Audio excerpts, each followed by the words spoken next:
And we are live. This is Dark Journalist, and it's great to have everyone here. We have a very special broadcast tonight because what we're going to do is something a little bit different, which is we're looking very hardcore into these X's, as we have been.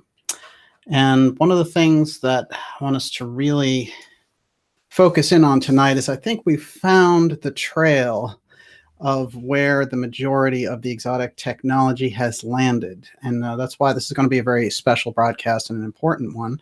So thank you very much for joining us. Of course, we have the lovely Olivia with us. Hi, everybody. And of course, ask her your questions in caps because it's going to make it easier to sift through. We might take questions a little early tonight. We have Walter Bosley joining us, but he will be on in the second hour. And in the first hour, we're going to go through the progression of this X maze, this X broadcast, this X steganography that has been really coming into focus so much in these shows, because one of the main things that I've been trying to do is understand when we look at these deep state things, it's one thing to call out the deep state or the breakaway civilization or the secret space program. It's another thing to actually get into who they are traceably without just yelling Rothschild or without just yelling, Rockefeller, although they both come up in this. We need to know it on a deeper level. It can't be a kind of a quick, hey, it's the Bilderberg group. We need something a lot more comprehensive to work with. And that's where I've been orienting my own research around this so much lately, is to get us into who and what has been controlling the UFO file since at least the Kennedy era. And I found very convincing evidence now that I'll present tonight about where that trail leads. And it's pretty surprising in some ways, although it's been on the radar. It's never been on the radar the way we're going to put it on the radar tonight. By the time we're done with this X broadcast, you're going to understand, I'd say in the first few, that we've set up how the X has shown up as this unusual symbol all the way through these space programs, early aeronautics, and in the late 50s.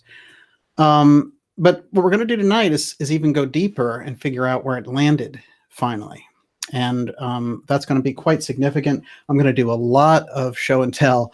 So we're going to get through this first hour on the X. In the second hour, we'll bring in Walter Bosley, who's going to talk about NYMZA and that secret society and the Sonora Aero Club and all that California early German groups going out there and creating these airship mysteries and who was behind that. So it's really going to be an incredible show. And of course, last week we had Joseph Farrell laying the foundation of where the Nazi aspect of that technology came from. Now we're going to go even deeper still. So let's start with this. This, as we take a good look at it, is Pine Gap. That's in Australia, and it's in the Northwest Territories. It's a very unusual case about how this came up in the first place. There's another quite compelling shot. These weren't authorized shots, by the way. A lot of the reporters who went in on this definitely had issues getting that kind of shots, but it's a series of domes, and it's been a facility that's been operating and basically protecting the UFO file since 1967. Its ostensible purpose has been to, give us this invincible kind of, its original purpose was to study space. And then people realized after a while it was an eavesdropping station by the NSA on all of our enemies, quote unquote, in the area. And what was fascinating about it for me was the more we get into Pine Gap, the more we realize that the shenanigans started at the very beginning. And they go back even further than Pine Gap itself, and they get right into that X trajectory. But I'm going to start off tonight's show with this Blue Gemini program. There's Blue Gemini. Blue Gemini was a very compelling program. It was started just before the Kennedy administration came in, technically, although on paper it'll show up in 1962. In fact, the space reports and the different people and scholars who've looked at this and the different reporters have figured out that this program lay out there, and the president didn't even know it was active. So this, in my opinion, as we'll see as we look at Blue Gemini, it's so tied in with the X that we can see that what was happening was the UFO file, the information there was moving into Blue Gemini. Now, Blue Gemini, by the time it came in to focus in 1962, was still a highly guarded project. And by the way, we only got real info on Blue Gemini in 2015, because that's when the NRO was forced to release a number of their records concerning the program. This is a program that was clocking $100 million back then. If you can translate those dollars, it's astronomical. And the idea was, ostensibly, it was going to create these manned missions. And it was going to be a kind of a space station that you could set up where they could, disembark the astronauts and send them off and do different things. What happened, though, with Blue Gemini was it was largely used as a UFO recon program, which is where the hassle came in. And there's a big hassle. And a lot of that hassle comes up with McNamara, who really, Robert McNamara, being Kennedy's defense chief, he really had his fingers in a lot of pies.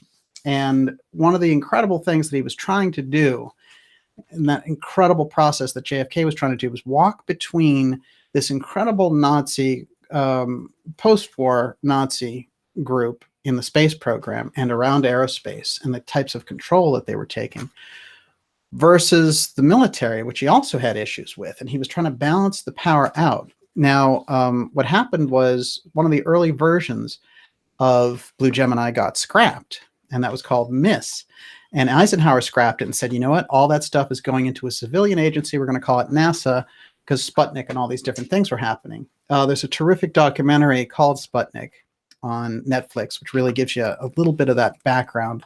And it shows you just how much of a struggle it was for Eisenhower to get his hands back over that UFO file, which appears to me, just being in charge of the space program was an essential point. It was an essential thing to get that back.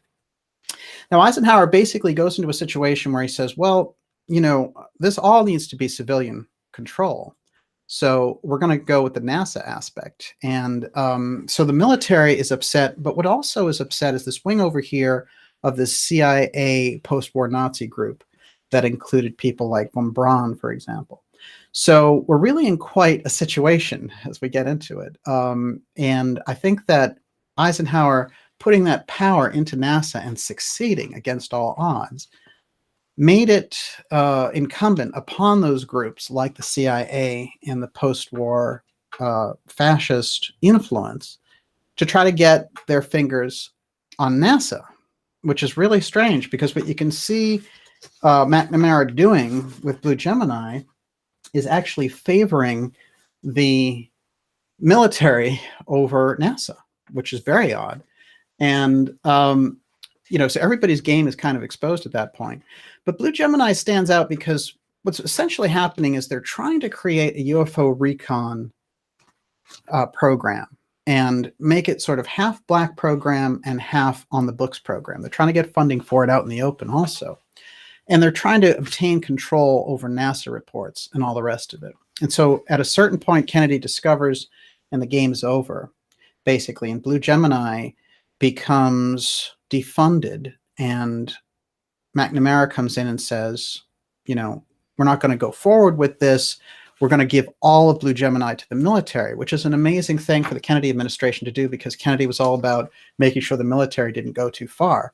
But there are actually cases back there, like, for example, when Kennedy says, I'm going to smash the CIA in 1,000 pieces and give their function back to the Joint Chiefs. He's thinking, look, this is the devil that I know versus the unknown things that the CIA is doing over here on their own. And those things were getting pretty extreme at that point, to the point where not only were they in control of this kind of international scene, but they were in control of this exotic technology. So Kennedy's move here is to say, I will give Blue Gemini back to the military, and this NASA, von Braun wing is going to get stiffed on it. Now, Blue Gemini is very unusual because it's been rumored for years that they didn't really know, the depth. It's kind of the original secret space program because it was funded, but it was a black project. And then there are still remnants of it out there. I found even the original shot, which is in here somewhere, and I will show it to you eventually. But I do feel that when we're looking at the UFO file and where it was coming out after Dornberger, Walter Dornberger, who we brought over as one of those paperclip Nazis that we discussed so much last week with Joseph Farrell, who made all of the X brand of space planes. Now, those X brand space planes are crucial if we want to understand the UFO file and where the technology goes. All you have to do is follow the X through history in those programs, and we've got it. Now, I've done a number of things over the course of these, and I just want to reboot our understanding here real briefly to understand what the X is all about. And I'm going to start at the end and work my way back. So we'll start with this, which I showed last week, which is Nixon's letter to President Trump in 1987, saying, "Dear Donald, basically, if you ever run for president, you'll be a winner. And Pat and I have decided." That's a very cute letter. I went a little deeper and found that relationship between the Trumps and Nixon was tight. That's John Connally in the middle, who was in the car when Kennedy was assassinated. It's a very unusual picture historically.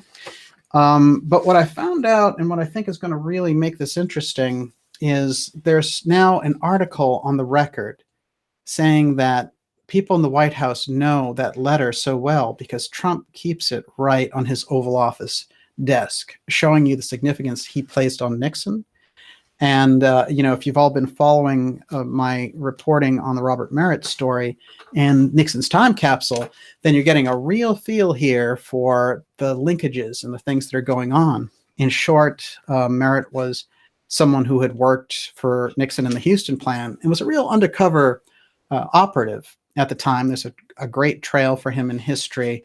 There's a good paper trail for him as a federal informant. So it's not somebody that we have to guess, is this guy legit or is he something else? He certainly was back there. But he came out and he talked about these 3 meetings with President Nixon beneath the White House and how Nixon told him about having this time capsule that contained this information and a formula that would make the United States energy independent. And it's a fascinating story, but in history, there hasn't been a whole lot. We've been uncovering all the real threats. So one of the first things we uncovered was the Bob Emenegger documentary, which the Nixon administration had funded, that was all about UFOs, which eventually came out after Nixon was taken out of office.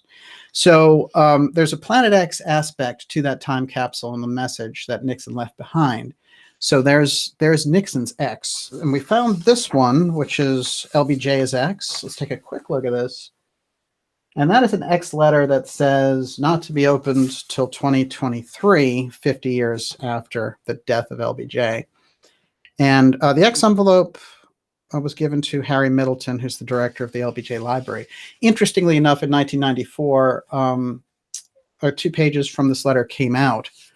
And it was very unusual circumstances. I think there was some kind of a Nixon revival going on after his death, and they just wanted to get in on it. I'm not sure what was happening, but what it showed is that, they were tracking the phone calls of Spiro Agnew, but all the calls were in New Mexico, which I found very unusual because, of course, all the UFO lore, as we know, goes to New Mexico and Nevada.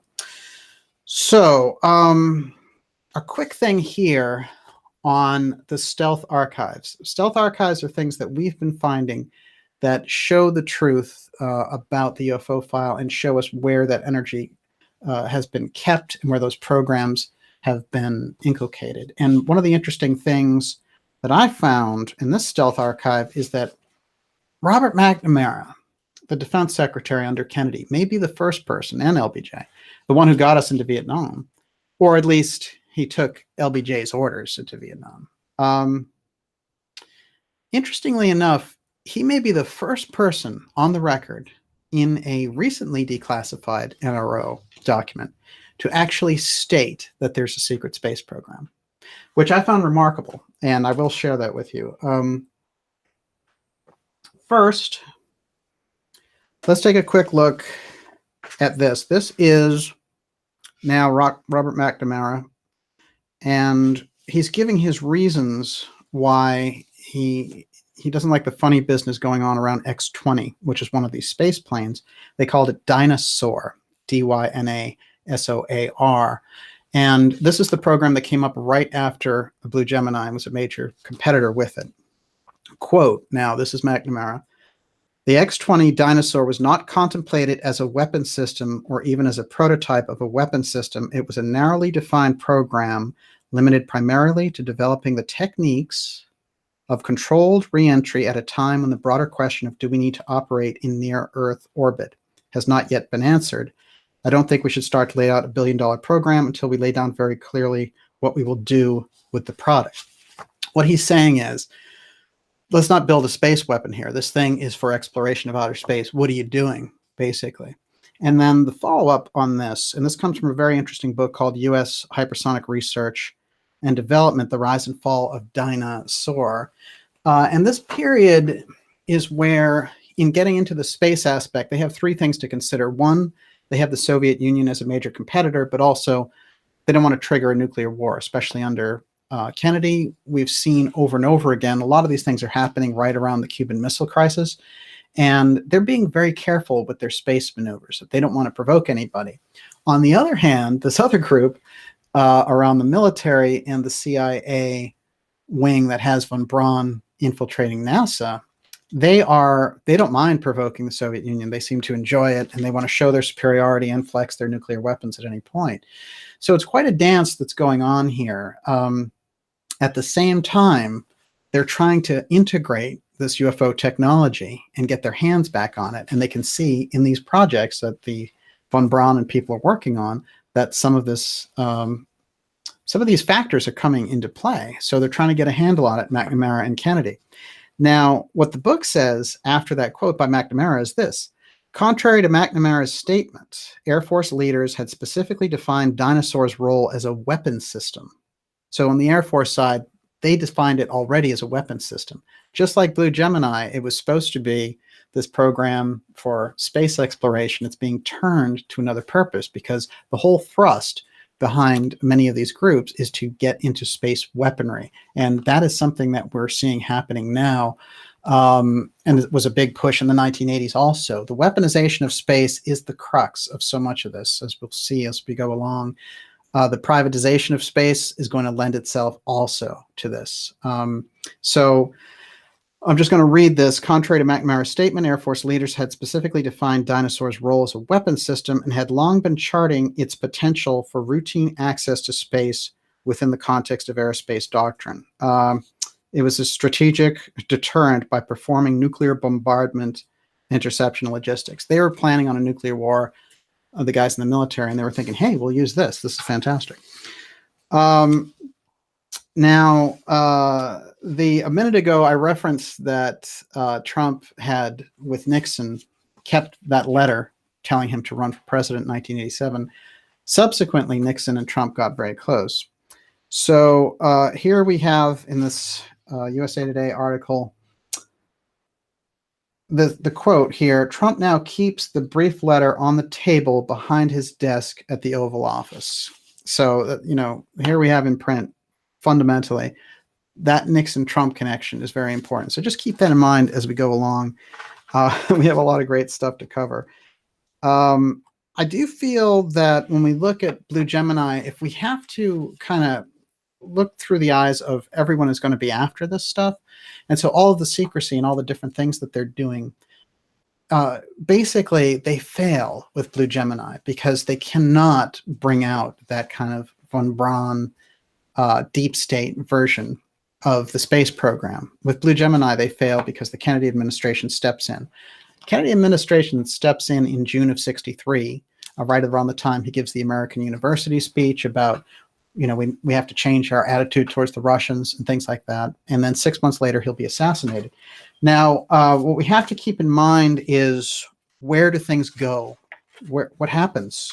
If Kennedy was such a big block, then where do these things go? And what I found is that when we follow that X, which we've gone through this process of talking about how X went from Frank Scully, who was a witness to and heard these stories about a crash in Aztec, and had talked to these witnesses about it. And there were people who were trying to get some attention on that story in 1950.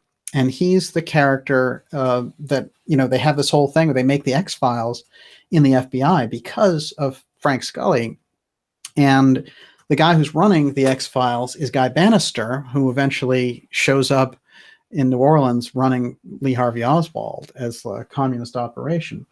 Even though he's an extreme right-winger. So, these things often are on that deep level are very connected, but we have to understand fundamentally with the X that we get the ability now through the steganography, through that system of seeing it move, we're going to be able to watch it move through these decades and appear right here in 2018.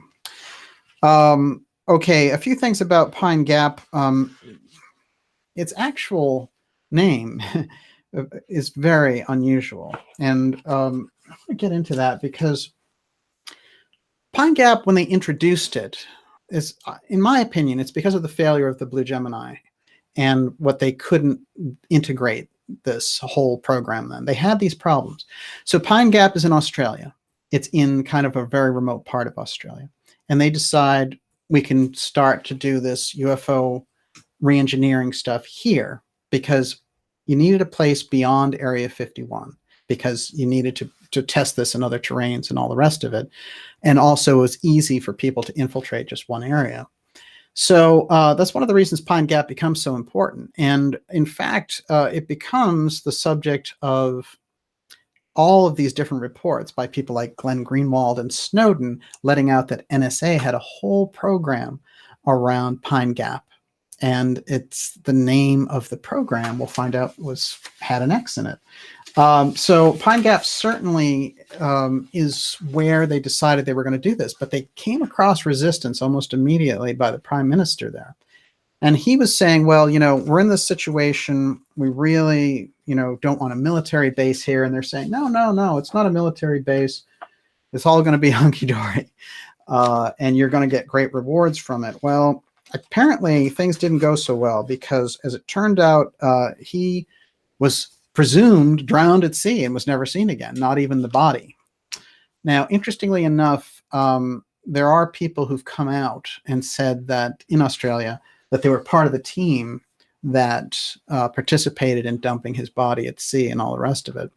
And those cases have never been heard, but there is someone who runs a site about that, and I'll give you his name as we go along here. But I think what we need to keep in mind is the game that they're playing around the UFO file is not, it's not lightly taken, it's not lightly gone into. They're very serious about keeping the technology secret, one, and removing obstacles. And that comes down to people like JFK and like Kennedy. Maybe, we'll see a lot of the static around Trump is also related to this as we get into this. So it's a really all-encompassing kind of picture. So I'm going to show you here and just run through a couple of these. This is a craft that was shot outside of Pine Gap. This is more recent, though. And it looks, doesn't it? It's got a little bit of that to the stars kind of look to it. Definitely like a re-engineering type of craft as opposed to an authentic.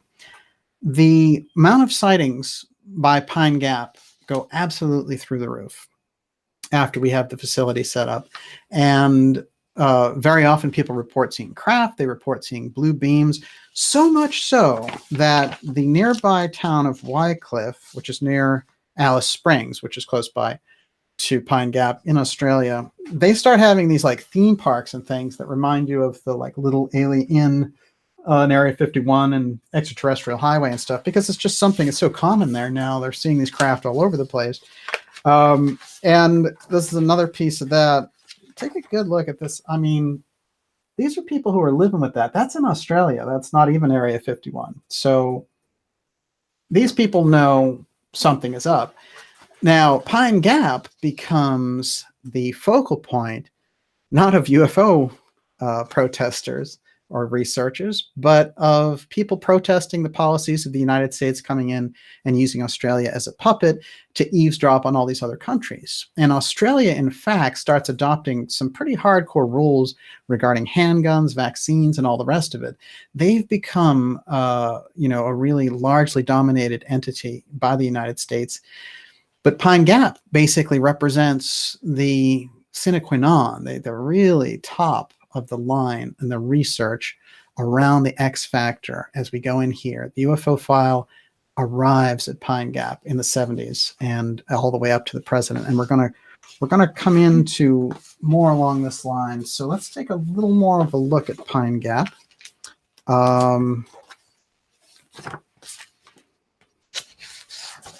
This is yet another prime minister. Can you see that? Yeah, that's him. Go Whitlam. He is a very fascinating character. He's kind of like a Bernie Sanders type character that was around in the 70s. And he did a fascinating thing, which is he created a populist movement in a country where they really hadn't seen one. And he had incredible support across the board. And he came in just before Watergate and all these different things. One of his first things that he wanted to do was get the United States military bases out of Australia, or at least limit their role there. And one of his main targets was Pine Gap. Well, it's an extraordinary thing because his whole prime ministership and the entire time that he's there, he is, you know, celebrated by his people and all the rest of it. But they do a very strange parliamentary move, and it's the largest constitutional crisis in Australian history, where they just simply write him out and they say, you know, it doesn't matter if you got in this way through these different parliamentary rules, you're out.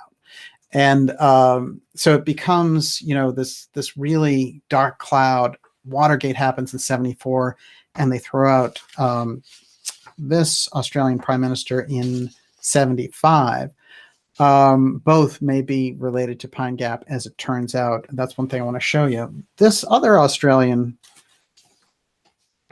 prime minister, there he is with LBJ.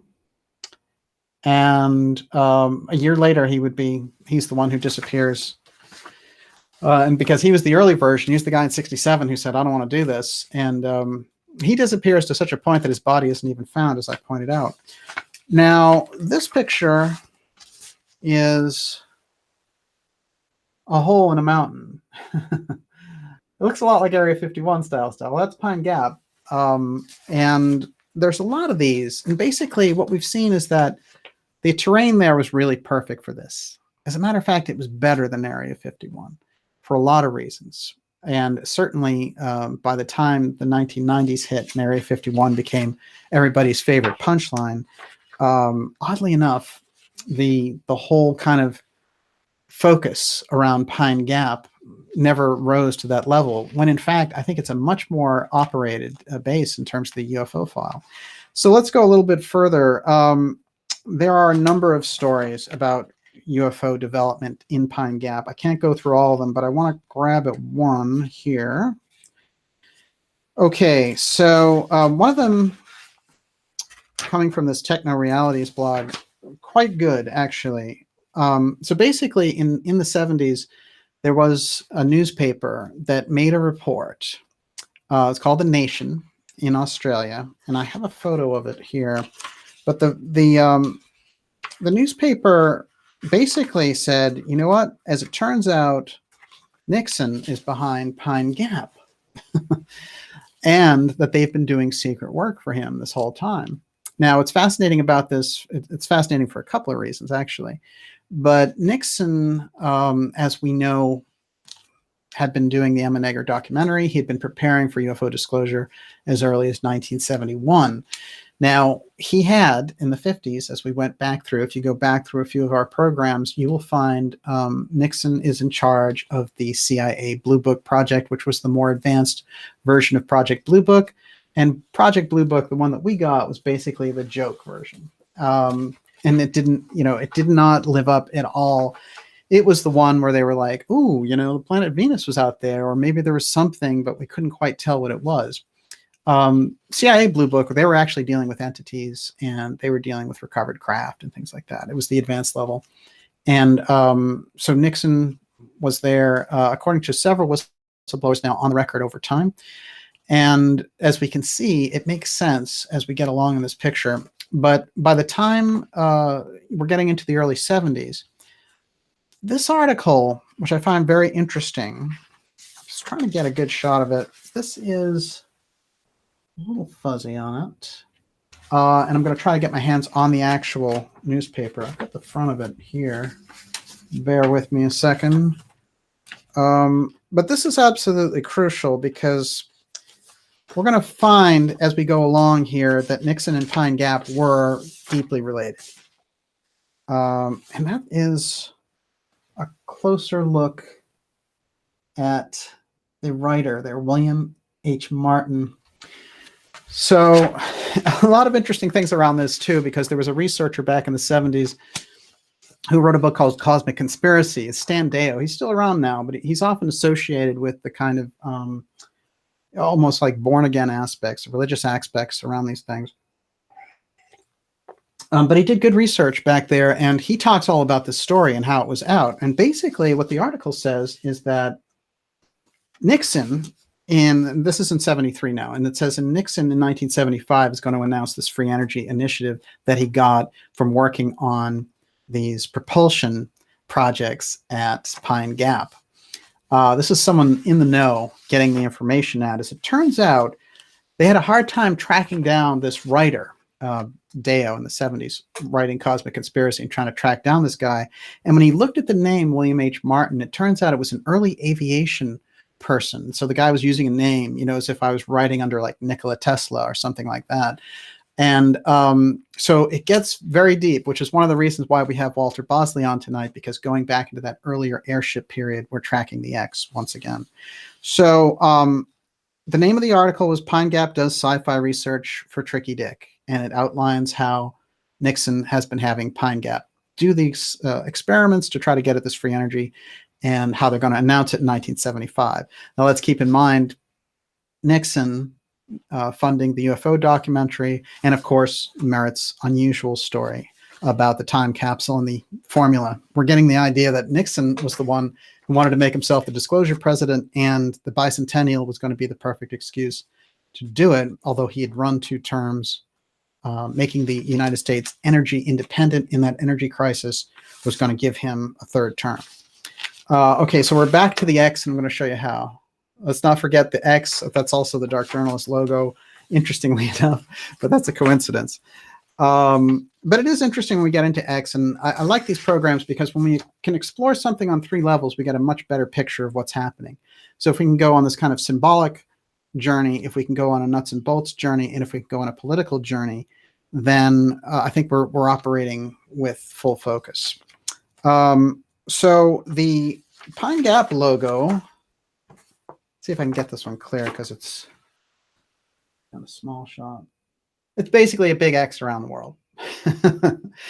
And its function, from everything that I've been able to deduce, is to re-engineer that UFO technology and make it practical on a military basis, and make the people behind the re-engineering of that UFO technology, to make them kind of invincible and beyond the common rules of governments and constitutions. It's sort of like this, you know, we're revolutionizing everything and we're going to rule it from space as soon as we can get this stuff up and running. Now, that's the ultimate goal. There's a lot of intermediaries where people just think, well, we're working our way up the ladder of advancing technology and keeping it hidden from the Soviets and our other enemies, the Chinese and all the rest of it. So really, we can also see when we're looking at Nixon's initiatives, reaching out to China, reaching out to Russia, he is pulling everyone together around that. And I do believe there's a battle that takes place between Nixon developing this energy technology and the deep state CIA aspects that originally were with him, but realize, oh, you know what, this guy is not the hardcore guy we thought he was, and they decide to pull into a different direction. That's where the schism comes out, and that's where they know a guy like Nixon can hang himself, because of all the only thing he was doing really was like things that LBJ was doing, you know, which is when you don't like somebody, you break into their office and you get damaging records on them. And on these different levels, these past presidents had done it, but they knew that they could hang Nixon with it. This is something essential. But remember the X on the Pine Gap logo. And Olivia, I'm going to have you read this because I know you do it just right. Joint Defense Facility, Pine Gap, Unitas est Fortitas. Well, that's it. Unitas est Fortitas. All right. So now we've seen Nixon and his relationship to Pine Gap. We've seen that the United States actually got rid of 2 Australian prime ministers because they weren't in sync with, they wanted to get rid of Pine Gap. Pine Gap becomes very, very important. And Pine Gap is where the X, all that reverse technology and all the space planes and all the things that they were going to do, it becomes the focal point. In my opinion, far more so than Area 51. And I'll tell you why. We're going to have to go into a little history here. We're going to have to go into Shakespearean history, and we're going to have to go right to Shakespeare, believe it or not. All right, the first thing I want you to look at is X3. That is a satellite launched from Australia.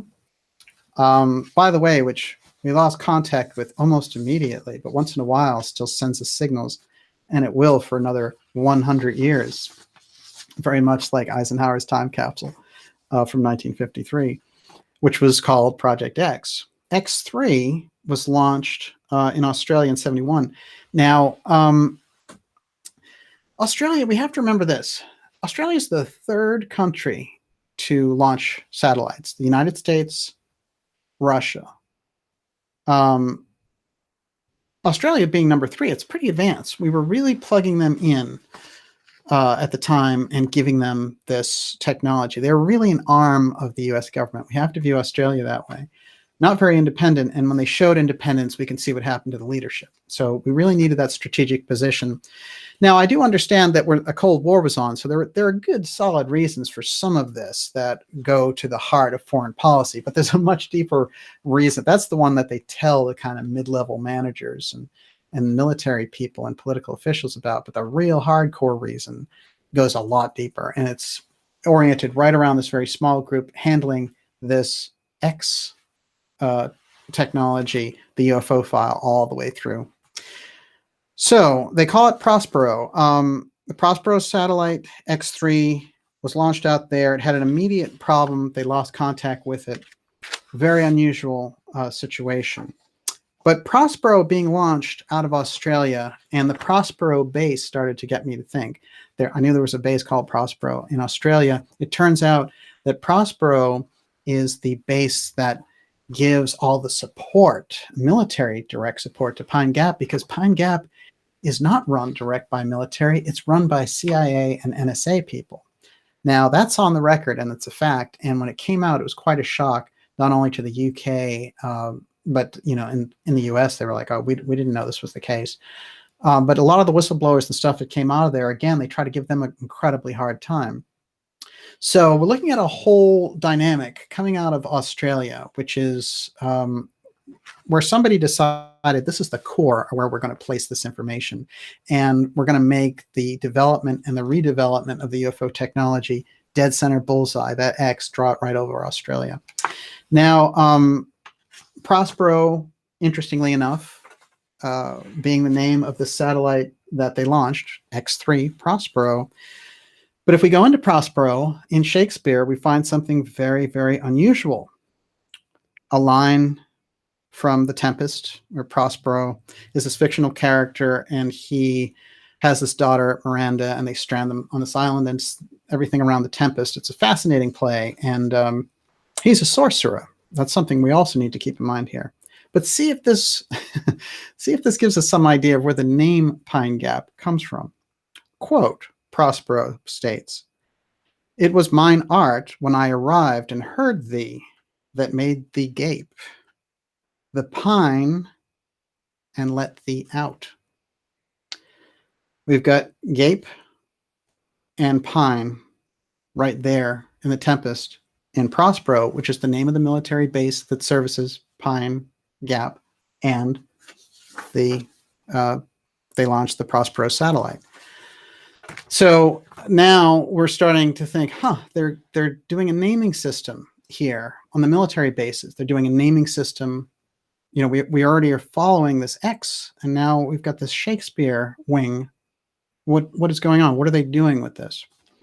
There's a number of things around Prospero that are really going to open our eyes around this. But that quote, there's no question that Pine Gap, the name of Pine Gap, comes from that quote. Now we're going to go a little bit deeper. And, you know, I didn't promise you I was going to read poetry tonight, but you're going to get just a little bit more Shakespeare, more Prospero. And it has all the classic lines, you'll notice as we go along here. The Tempest is believed to be Shakespeare's last play, by the way. Okay, one person's speech. This is Prospero's last speech. Our revels now are ended. These, our actors, as I foretold you, were all spirits and are melted into air, into thin air. And like the baseless fabric of this vision, the cloud-capped towers, the gorgeous palaces, the solemn temples, the great globe itself. Think of that logo with the X. Let's take a quick look here. Just remember that X as we go along. The solemn temples, the great globe itself, yea, all which it inherit shall dissolve. And like this insubstantial pageant faded, leave not a rack behind. We are such stuff as dreams are made on, and our little life is rounded with a sleep. Okay, the stuff that dreams are made of, or made on, as it were. We all know that the name inside of Area 51 was Dreamland. Now, Prospero is giving us this backbone of where Pine Gap came from. And again, we have this dream aspect and spirits melted into thin air. Well, there are things that happen during the play, and one of them is Prospero, with his magic powers, tries to free Ariel, who's a spirit of the air. And in this process, he decides to control Ariel. So Ariel's not so free after all, and Prospero's using all of his kind of dynamite magic. And so this is the very end of this. And I think it is significant, so I'm going to read the final soliloquy. Here we go. Again, Prospero. Now my charms are all overthrown, and what strength I have mine own, which is most faint, now 'tis true. I must be here confined by you, or sent to Naples, let me not. Since I have my dukedom got, and pardon the deceiver dwell in this bare island by your spell. But release me from my bands with the help of your good hands. Gentle breath to yours my sails must fill, or else my project fails. Which was to please, now I want, spirits to enforce, art to enchant, and my ending is despair, unless I be relieved by prayer. Unless I be relieved by prayer, which pierces so that it assaults mercy itself and frees all faults, as you from crimes would pardon be, let your indulgence set me free. The tie-in of this whole Tempest imagery with Pine Gap and the Prospero satellite, the Prospero military base, is that they are using something handed down very, very old when they're developing Pine Gap. And it is this imagery of a sorcerer opening up the spirit of the air and controlling it, and having ups and downs and basically being broken at the end, and then saying, well, this is the stuff that dreams are made on. There's so many rich details in here that are giving us a picture, forming a picture of what they think that they're doing with the UFO technology, and what they think that they're doing with the UFO file, which is they are unleashing this spirit of the air. And all the illusions around it are, it's a, code it's such an easy way to put it, but it's so much deeper than a code. It's a way of them thinking, a way of them tracking a mindset that gives us some idea of what they are involved in. Prospero, as we know, is definitely one of the more dramatic Shakespeare plays. But the thing that he needs to do, his goal in here is when he frees the spirit Ariel, he has to free it from entrapment within a cloven pine. And anyone who is looking at this will tell you that means at the time it's a gap. And so when he's saying, when I arrived and heard thee, that made thee gape, the pine, and let thee out. So there's our Pine Gap imagery coming straight out of Prospero, Tempest, and the Shakespeare aspect. And some of the illusions inside of this are uneasy, shall we say. That is, he understands that he's dealing with something, a spirit of the air, which, is very possibly going to lead him to despair, but he's compelled to basically use it to his advantage. We have to remember in the beginning, he's a victim who's kind of shipwrecked anyway. And so we're looking at all sorts of levels of symbolism when we're getting into this.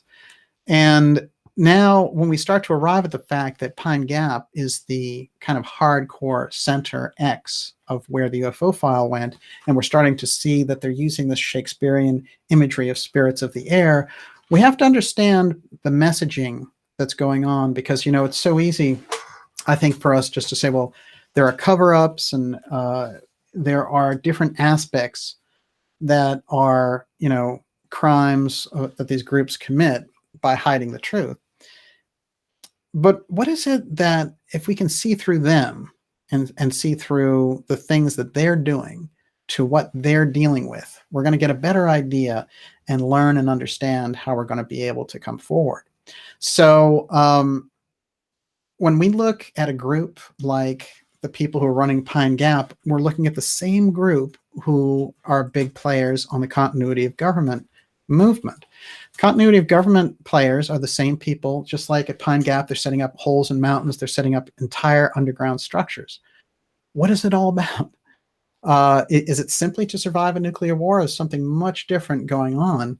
And are they creating an entire underground environment in which to live because they know something that we don't? It's a reasonable question. The continuity of government players go back to the 50s, of course, and they have rich connections to all of the secret space players and all of these different people involved with it. The fundamental reason was in the 1950s that they were saying, hey, we need to protect ourselves in the event of a nuclear exchange, and we're going to build these underground cities, and we're going to create an entire government structure that doesn't need to it's not something you can target. And but in fact, by building that government in waiting, that covert government, at a certain point, as we'll see as we get along here, it kind of flops over. It takes over what's the public overt government, and then you have this thing running that you can't get your finger on, and you're saying, we're going on in all these events, from the JFK assassination through Watergate through Iran-Contra. It's a force we can't get our hands on, and the historical aspects around it. When you listen to people even like Bob Woodward and Carl Bernstein talk about Watergate, they understand only one sliver aspect of it, which is the most obvious.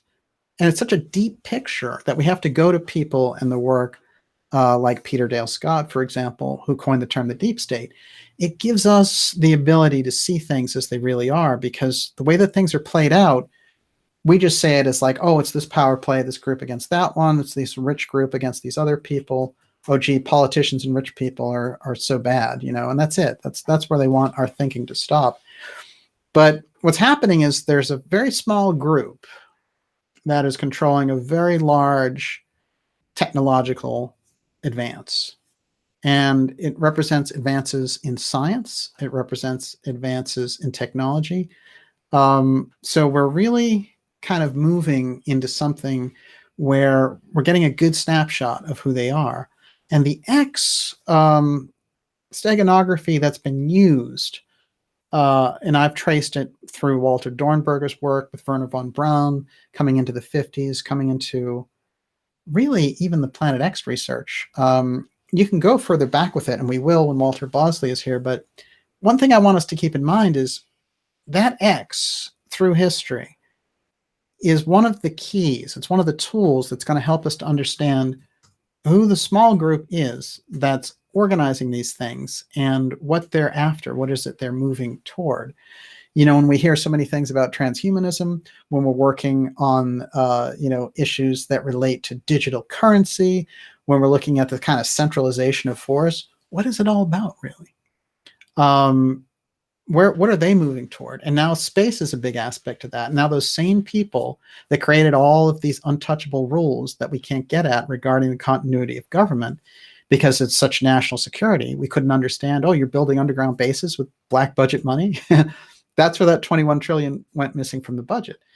You know, we're starting to figure these things out, but now they're taking those rules of continuity of government and moving them into space. So we've popularized is the secret space program, which Blue Gemini is a fundamental aspect of. And also, by the way, McNamara citing a secret space program by saying there are 2 space programs, national space programs right now. And that's in a document that only came out in 2015. That's the first reference in an official document to the secret space program. What is the plan there? So when we have these kind of phony movements like the New York Times disclosure movement, where they're trying to say, well, UFOs are a threat, and we're moving into kind of dangerous territory with some of this stuff. The thing we need to watch is what's the response on the other side. And we see Trump talking about Space Force, and Trump talking about, he reopened the Space Council, and we're going to have a much bigger role in space. And we're going to Mars. And, do you ever ask yourself, why don't we have stations on the moon? Right? It's becoming almost ridiculous. It's not budgetary. As a matter of fact, they spent enough money at the time to do it. So what is the real reason behind the lack of activity on the public side for the space program being semi-defunct and NASA operating at pre-1965 levels? There has to be a reason. The reason is because on the public side, it was easy to dismiss. Privately, it would have been top priority. And that's the way that they operated it on the covert level. And then they spill it out through private industry. Now, there's a couple of guys, of course, as we go through the private side who become obvious candidates.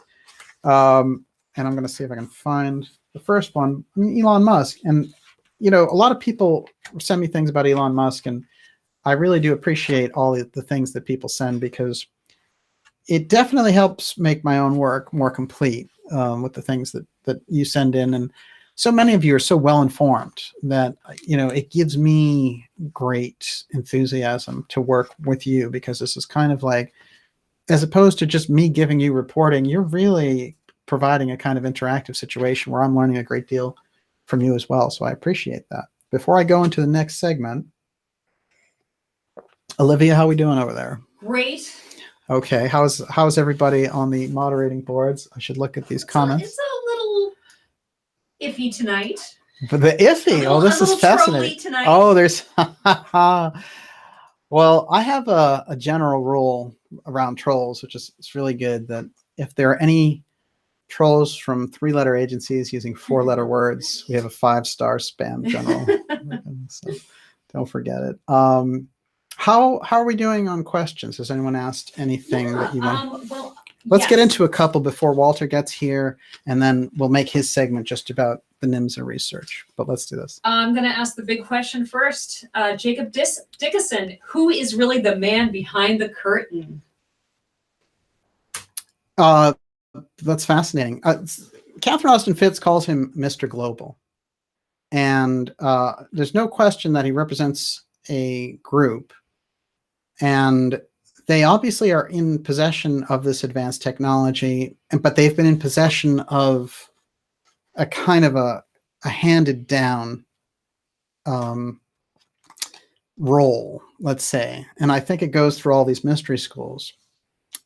But I think that that is the ultimate question. I'm not sure that we can answer it in one shot like that. I think that we have to piece the research together and understand where it goes. For example, Pine Gap has come up before, and I didn't get into so much of the Snowden aspects around Pine Gap, where he really exposed that, in their opinion, it was basically listening to everyone in the world. So there's this listening station with those weird kind of golf ball domes, and you say to yourself, what is going on here? And why is it like this incredible UFO zone? They're obviously redeveloping the technology, and they've got UFO theme parks and stuff around there because, hey, people see that stuff. They just have to live with it all this time. So I guess the best answer is the people who I think can get us closest to that answer that you're looking for, the research, I think, that's been done by people like Catherine Austin Fitts, like Joseph Farrell, like Peter Dale Scott, that gets us closer to that answer. And as long as we are steady and patient, we can get there for sure. That's what I'm doing, and that's what you're doing too. I see Rika, the hopeful voluntarist, is out there. Hi, Rika. It's nice to have you. Actually, here. she asked a great question. What about Pine Gap pineal gland link? That's fascinating. I'm not familiar with the Pine Gap pineal gland link. You're welcome to enlighten us all. That's an interesting one. But there are a number of very unusual things regarding Pine Gap. That people seeing these, this is funny, right? Blue beam, I kid you not. They see these blue beams, but then in some of the reports, I was reading one here from Whitley Strieber, because he had a very good comprehensive article on Pine Gap. And it was that people, when they would see these ships and they would see these beams, they would actually feel different themselves, like their actual emotional structure would change. So, talking about them making advancing changes in the pineal gland, doing these things, I'm very open to hearing more about that because I think it's fascinating. Okay, what else you got? Okay. Josh Randall, would you regard withholding via assassination and the like the alien presence from the public to be the greatest abuse in human history? It's a severe abuse of power because one, Barry Goldwater, of all people, said it. He said that the way that they've run UFO secrecy, they should be run out of town. And he actually is a very interesting character. Of course, Goldwater ran for the presidency in 1964 versus LBJ. And he was the senator from Arizona, very outspoken, much better senator than John McCain. I don't feel it's too bad people in Arizona have to deal with McCain, who's the ultimate warmonger. And all he wants to do is go to war with Russia, Syria, anything he can get his hands to bomb on. He's a moderate Republican. It's kind of fascinating.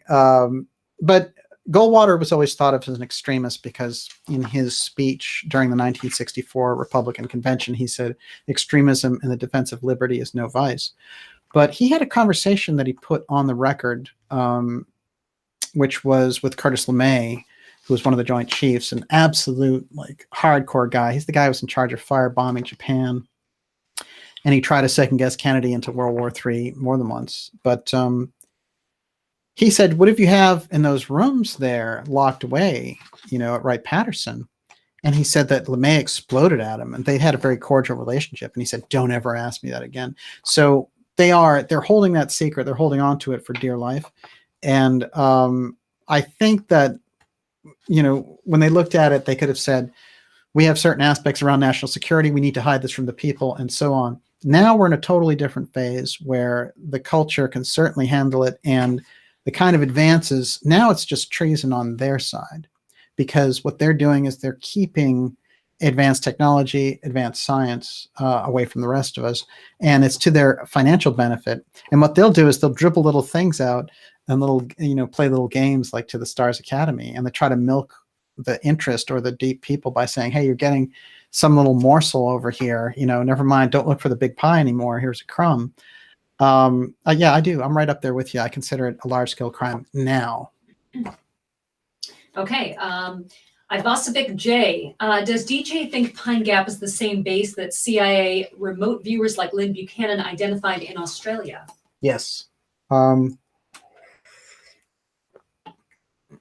of the reasons I think that they try to discourage the remote viewing program is they know remote viewers can see their activities, and it does get very sensitive. They have used them for doing everything. I have an incredible 2-part series with Russell Targ that I suggest people listen to. He had worked for the CIA on these projects and created the remote viewing program with people like Ingo Swann. And they used them for incredible daredevil things like rescuing American diplomats that were kidnapped and all the rest. So their psychic program was very advanced. You know, their knowledge of these things was very advanced. When we go into it, when we look at it, and, you know, in some of my research around Nixon, I found out that he had these meetings with Gene Dixon, and that Gene Dixon had visited the White House or called 80 times. And then I produced a Newsweek article that said, hey, you know, they found this out. A 9/11 commission person was going through this stuff, and they found out that in these national security documents, it just so happens that Gene Dixon was like a major advisor to President Nixon. What does that tell you about, here's the thing about Dixon, and I want to emphasize Dixon for a lot of people who just don't know who she is or blew her off as some kind of astrologer from the 70s. And, what, did you say someone's rude to you? I caught that. Yeah, well, yes. I know. Mm-hmm. No, listen, I'm going to tell you. Anyone who messes with Olivia, you're going to go through me. All right. So Olivia does the best. Let me just put it this way. We have certain rules about the chat, and when you break them and I put you in a timeout, if you come back and then are resentful about it, I mean, what am I supposed to do? Oh yeah. No. I mean, this is a place for us to learn. And if there are people out there who can't handle it, you know, watch the video later, because that's not the kind of stuff that's tolerated here. Just be cool. Do the right stuff, but don't ever give Olivia a hard time. And she's please, doing the best stay on stuff. Topic, so you know we've got a lot to cover here. It's true, actually. It's a good thing because we need to focus down too. Going into the X stuff, going into the deep state aspect around the control around this. They will do things. You know, they will send in distractions. I always get distractions. That's the way that they operate. There are so many trolls. You can't pay attention to them. The important thing is, what we're representing, what we're doing, is not in a sensationalistic way and not in a way that raises our blood pressure and freaks out. We are very calmly and logically looking with some of the best minds at the fundamental issues that confront us in 2018. And here we are. So I wouldn't rather do it with a better group of people. And, you know, but I have to remind you that I will always speak up, because no one's going to give Olivia a hard time. It's never going to happen. You're going to have to deal with me. Okay, what else you got? Okay, alien protocols. Is the UFO aspect of Blue Gemini conclusive? For me, absolutely, because I was looking very hard for where they moved it between Dornberger taking control of the program of the X space planes in the 50s. And I said, what was their next step? And I kept running into the fact that the military was trying to run a program that was outside of Eisenhower's grasp. This is very significant because Eisenhower, being a military man, he knows, he understands the deal. And he understands all about the secrecy, and he understands the CIA taking over the UFO file and all the rest of it. And he knows that it has to come back under the umbrella of the presidency. And he sets Kennedy up for that, actually. But when a program goes outside of that, which they were trying to do with MISS, which is the early version of Blue Gemini, then he said, you know what? We're going to make it all civilian. How do you like that? And there was complete, they were like, oh, we'll fall behind. The Soviets will know everything we do. It's civilian. It's ridiculous. But Eisenhower doubled down. Blue Gemini is very unusual. First of all, funded hundreds of millions of dollars back then. Second of all, shut down personally by JFK through McNamara. Third, large-scale involvement by Werner von Braun. Blue Gemini, as we study it, as we go deeper with it, the only records that have come out about Blue Gemini have only surfaced in the last 3 years. So people didn't even really know what it was. You know, it's kind of like when people talk about the Nazi bell and everyone just assumes it was always there. Well, actually, until German reunification and some weird documents spilling out through the legal system, We didn't learn about this trial that took place about these ex-Nazis and how they had tortured these scientists who were involved with the Bell Project before the Allies caught up with them. You know, these things come in. I call them stealth archives. They're things that are sitting out there and that are crucial for us to get our hands on. Because in the final analysis, the mainstream people don't care about this. But even if they did, they don't have the ability to go outside the circle. I remember working in those types of environments. There's a choke point when the information rises up to a certain level. You're not allowed to go there.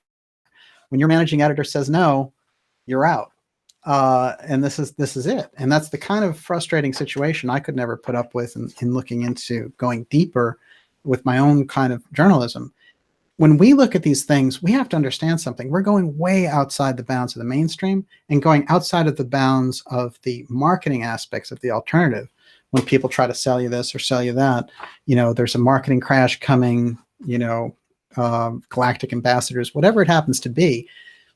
When we do this work, we're walking down a very thin line, which is on one side, there are intel psyops trying to confuse the space of people asking questions about something like, for example, remote viewing, or for example, the UFO file.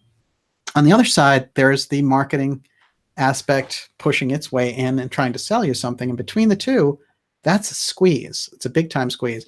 That's why we need to support the shows that do it right. Solari Report, you know, Dark Journalist, you can get behind this show, support it, spread the links, sign up for the newsletter, get behind it. Giza Death Star. These are the sites that are giving you the real stuff. Giza Death Star, I mean, Joseph Farrell's work. How advanced is Joseph Farrell's work? How much stuff have we learned? How many different types of shows have spun off from the work that Joseph Farrell has done where he hasn't even gotten credit? I mean, it's absurd, right? And even shows on the History Channel and all the rest of it, most of the research that's going on in the alternative community that has strong validity is coming on these alternative research side, is coming mainly from Catherine Fitz, Joseph Farrell, Professor Peter Dale Scott from Berkeley. You know, so let's remember to get behind these things because you know, it's fascinating. Alexandra Bruce from Forbidden Knowledge TV, who's going to come back with us soon. You know, these are the people that are doing the great work. And if we want something like a very reliable alternative, a vibrant movement around alternative research, we have it. We have the people in place that can do it. So, you know, getting together like we are tonight is incredibly valuable. Okay. Okay. Robert Girl, why wouldn't Nixon give the formula and the time capsule to Gerald Ford? Oh, it's an excellent question. Nixon never trusted Ford. He's on record saying that he felt Ford had the intellect of a mouse. This is what he thought of Ford, but he understood that he had to take Ford. Remember, Ford is the only unelected president of the United States that ever held office. He was not elected for vice president. He was selected, and he was elected. He went for election in 76 and didn't win. So he was never elected for anything. Who was his vice president? Nelson Rockefeller. Well, what were the Rockefellers in charge of? The Rockefellers had created the Special Studies Project. Special Studies Project had all these recommendations for society to go forward and were headed by Kissinger. Kissinger, it turns out, we found through the Aztec book and the work of Bill Steinman, that Dr. Eric Wang, his widow, said, well, Kissinger was his boss in the UFO redevelopment stuff. That's this huge breakthrough that's been sitting there in this book from 1990 about the Aztec UFO crash. And thank God there was still a copy out there I could get my hands on, which is fascinating. And of course, Bill Steinman did incredible work and then got out like a good scholar would. And Grant Cameron was the one who picked up on the fact that, hey, you know, you're looking at this time capsule thing, look at this.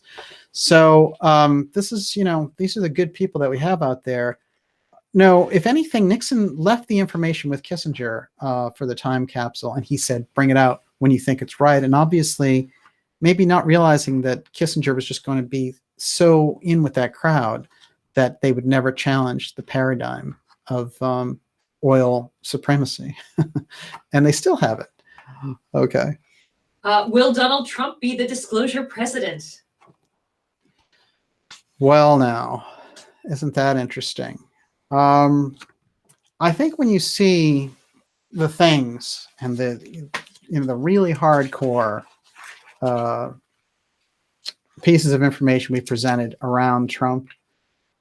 Trump knows the space aspect is important. Here's Trump with Nixon. We've got the letter. Trump keeps the letter on his desk. He certainly, if there's a candidate for disclosure president, he's the ultimate outside the box guy. And I think that he can do it.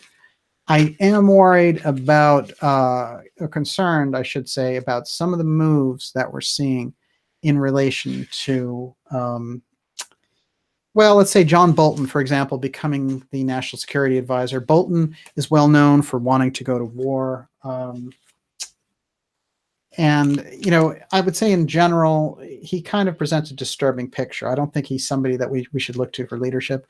And Bolton replacing McMaster, who was already kind of hawkish, might be a signal that the Trump administration is going to go in the wrong direction. So I certainly hope not.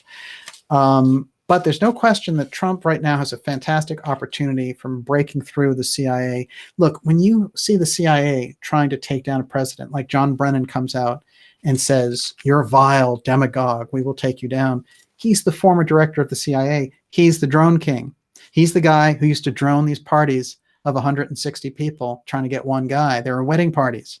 So you're going to your wedding in Afghanistan, this guy drops a drone on you. That was his bread and butter. And what did he say? Well, it's the cost of doing business. Well, that's the way he thinks about it. This guy is going to lecture Trump? I don't think so. Now, Brennan, by the way, turned around when the UFO question came up because all of his buddies had taken over Tom DeLonge's operation. And they said, "What do you think of the UFO thing?" And he said, "Oh, I think they're going to do great work." So you're getting a thumbs up, Elizondo, from your old boss, John Brennan. We have to be very careful. When you get into it, regardless of what party you fall into or all the rest of it, do not let the Central Intelligence Agency remove a duly elected president. The results would be disastrous. The last time we saw them pull that off, they pulled it off through history, for sure. But certainly, the JFK assassination, there's a large CIA role in there, like it or not. And you do not want those people running the UFO program. If you get good researchers who for years have done the right thing and have been spot on, and then all of a sudden they're chumming up to CIA people like Elizondo or John Brennan, the drone king. No, I'm not going to let the drone king run the UFO file, not on my watch. So yeah, I hope that answers that question. Okay. Hugh Hoyland, DJ, why do you think Nixon wanted a third term? Disclosure? Yeah, it's fascinating. That's a great question. The third term thing is fascinating. Right after Truman, because FDR had sat in there so long, he had been really just, running 4 terms. And then Truman was his 4th term because he died early in his 4th term. And then Truman won in 48. So from 1933 to 1952, you had Democrats, and it was mostly Roosevelt and then his vice president. So they decided in 52, we needed, to kind of do term limits on the president. And they decided we're going to keep him to 2 terms, which I think most of the time makes sense. It's a tricky one. It certainly is a tricky one, but I think it makes sense because of entrenched power. I'm not sure what was the motivation behind it, except to say that they thought of Roosevelt was kind of royalty. By the way, there's a lot of connections there too with Kennedy, because they thought the Kennedys were bringing in this dynasty that was going to be John, then Robert, then Ted, and that was going to be 24 years of Kennedy rule, and that would be the end of it. So they eliminated them and assassinated them both. And what we got instead, the dynasty that we got was the Bush dynasty, which gave you 2 Iraq wars and the war in Afghanistan for opium. So that's not the lineage. That's not the dynasty that we bargained for.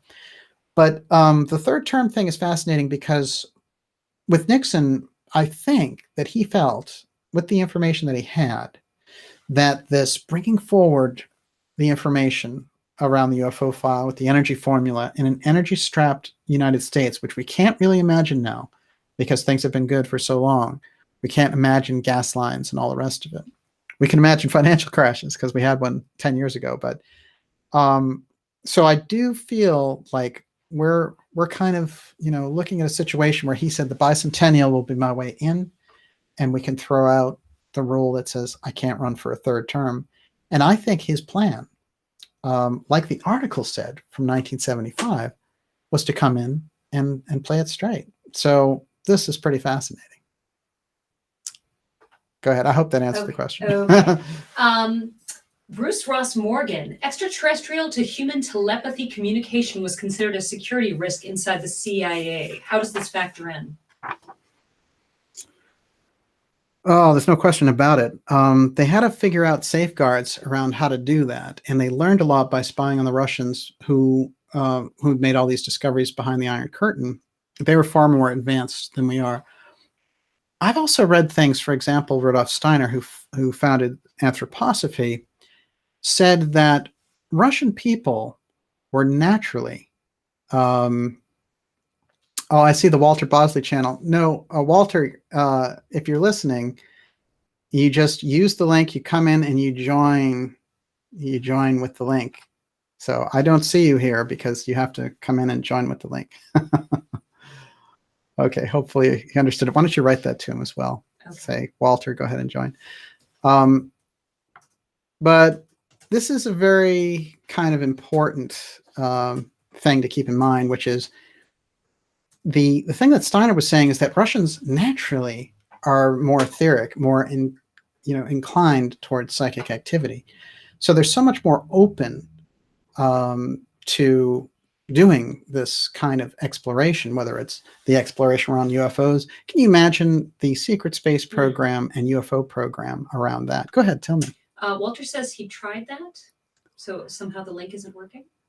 Walter, if you're in Chrome, then all you have to do is click on the link, and you sign in, and you're there.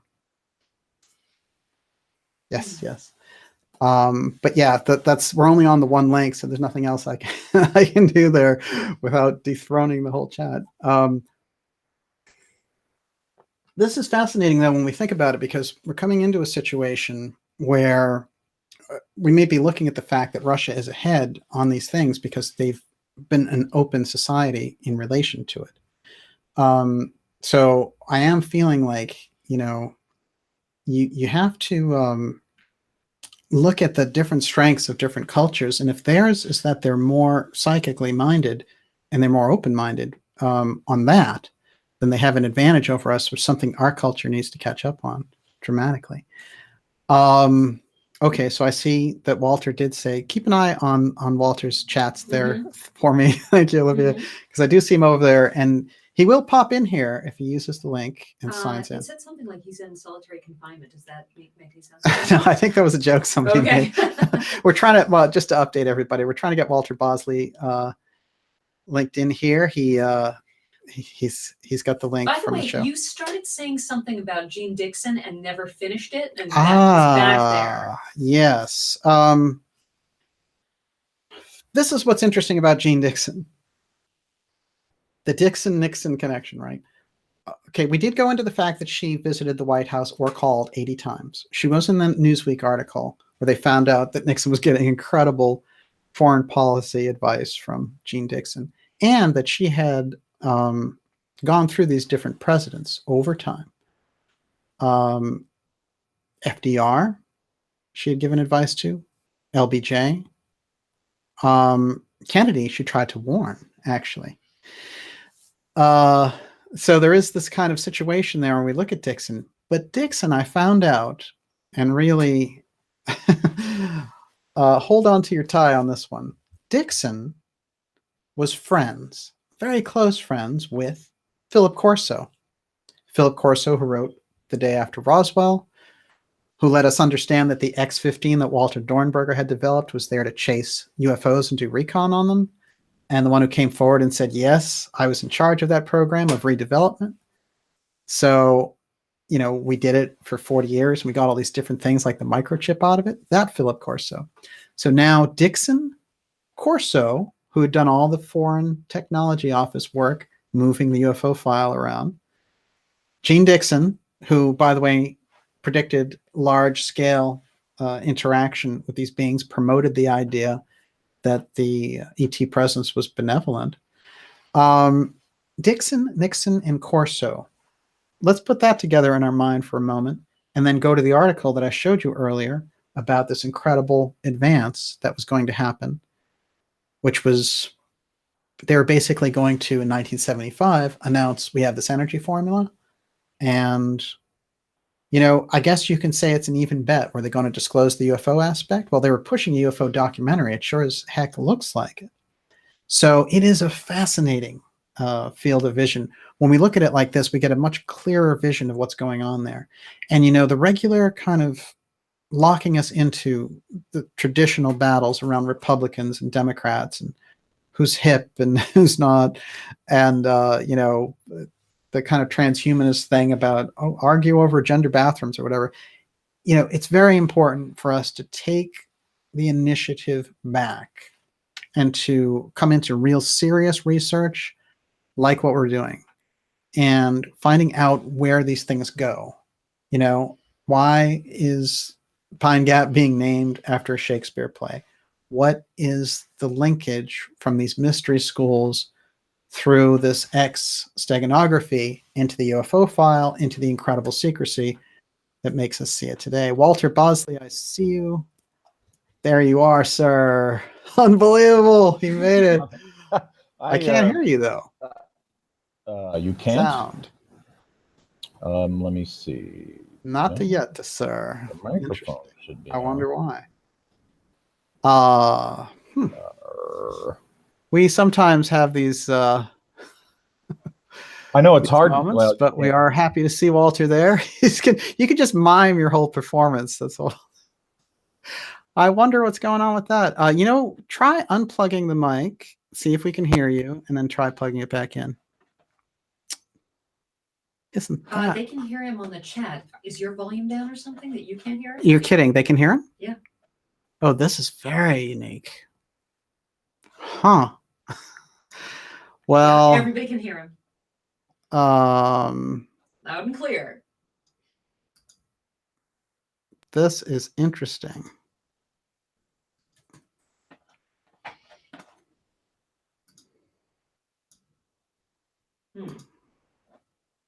Well, why don't you give us a little update on that while I'm doing this, Olivia? Do you want a question? Yeah, just read them out. Oh, now it says they can't hear him and that he's gone now. So. Walter. Killed it when he unplugged. How about that? So, yeah, lost him when he unplugged. Unbelievable. Well, this is definitely some interference here. Okay, so you had him unplugged. Since then, we don't hear him. Yep, gone. So, there you go. Plug his mic back in. No, that's not it. Okay. Now they can hear him again? Now they're fine. Really? Deep state is interfering. Wow. Well, I do not hear it. It's a little bit difficult. It is nice that they can hear him, but we can't hear him over here. Let's see. I've looked through your high and low, sir. Yeah. How about this? There's your volumes up. You're hunky-dory. How about this? Interesting. That's wild. Well, I'll tell you what I would recommend. Walter, I'm going to recommend that you log out and log back in again, which is tricky, but I think we should give it a shot anyway. And all my best prayers with you. Okay, I'm logging out. I guess I just close it. I'll try one quick thing. Hold on, Walter, before you go. Hold on. We're going to be technical wizards here. I am going to try this. Try it now. Hello? There you are. Bingo. This will be the fourth show in a row I've been on where there's been technical difficulties. Wow. And those last three, I talked a little bit more specifics about the secret space program than I have in the past. So, well, it's great to have you here. I am getting some gritty interference, which is interesting. let me move the fan. Oh, yes. Fascinating. Well, we are in business now. We have Walter here, and that's always a plus. Of course, everyone while we're waiting here, remember you can go to darkjournalist.com to sign up for the newsletter so you understand when the shows are coming up. And that's something I highly recommend because YouTube, as we can see, it doesn't always come through with the big time info and the updates and letting you know when shows are. Walter, sir, it's great to see you. Hey, is that better on the audio? Interesting. It's scratchy. You know what I'm going to say? Maybe ditch the headset. You're never going to. Yeah. Oh, it might be because my microphone's an inline mic. It's one of these. I'm getting fuzz on you. It's fascinating. Olivia, you're hearing that, right? Mm-hmm. Okay. How are we doing now? Now I can't hear you at all. Oh boy. Fascinating.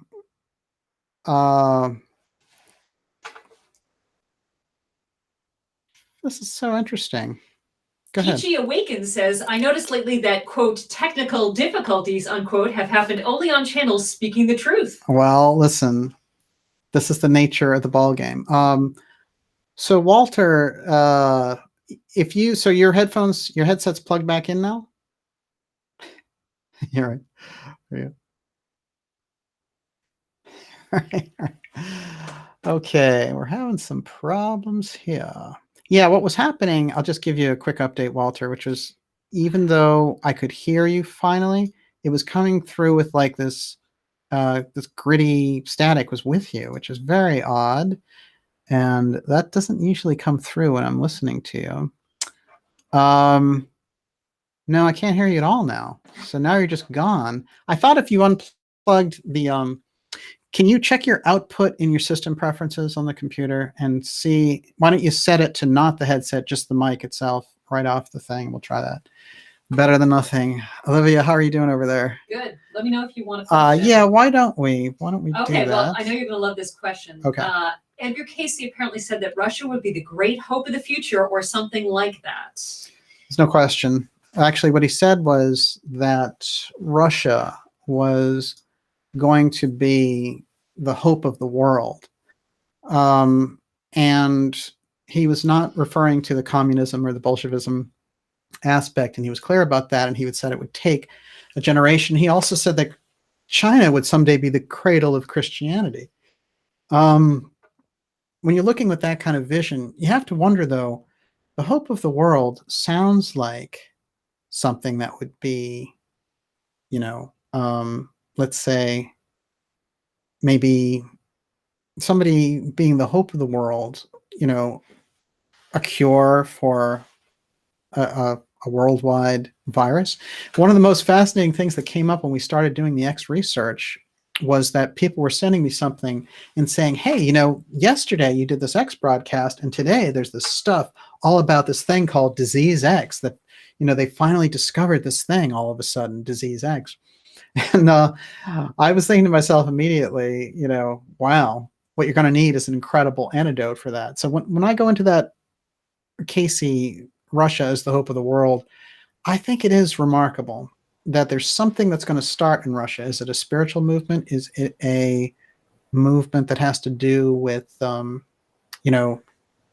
some kind of physical compound that they create, some kind of cure? What is it? So, but when we go into Casey, remember how advanced Casey's work was, talking in 1918 about really advanced stuff like Atlantis television, crystals that controlled incredible flying ships that could go through mountains.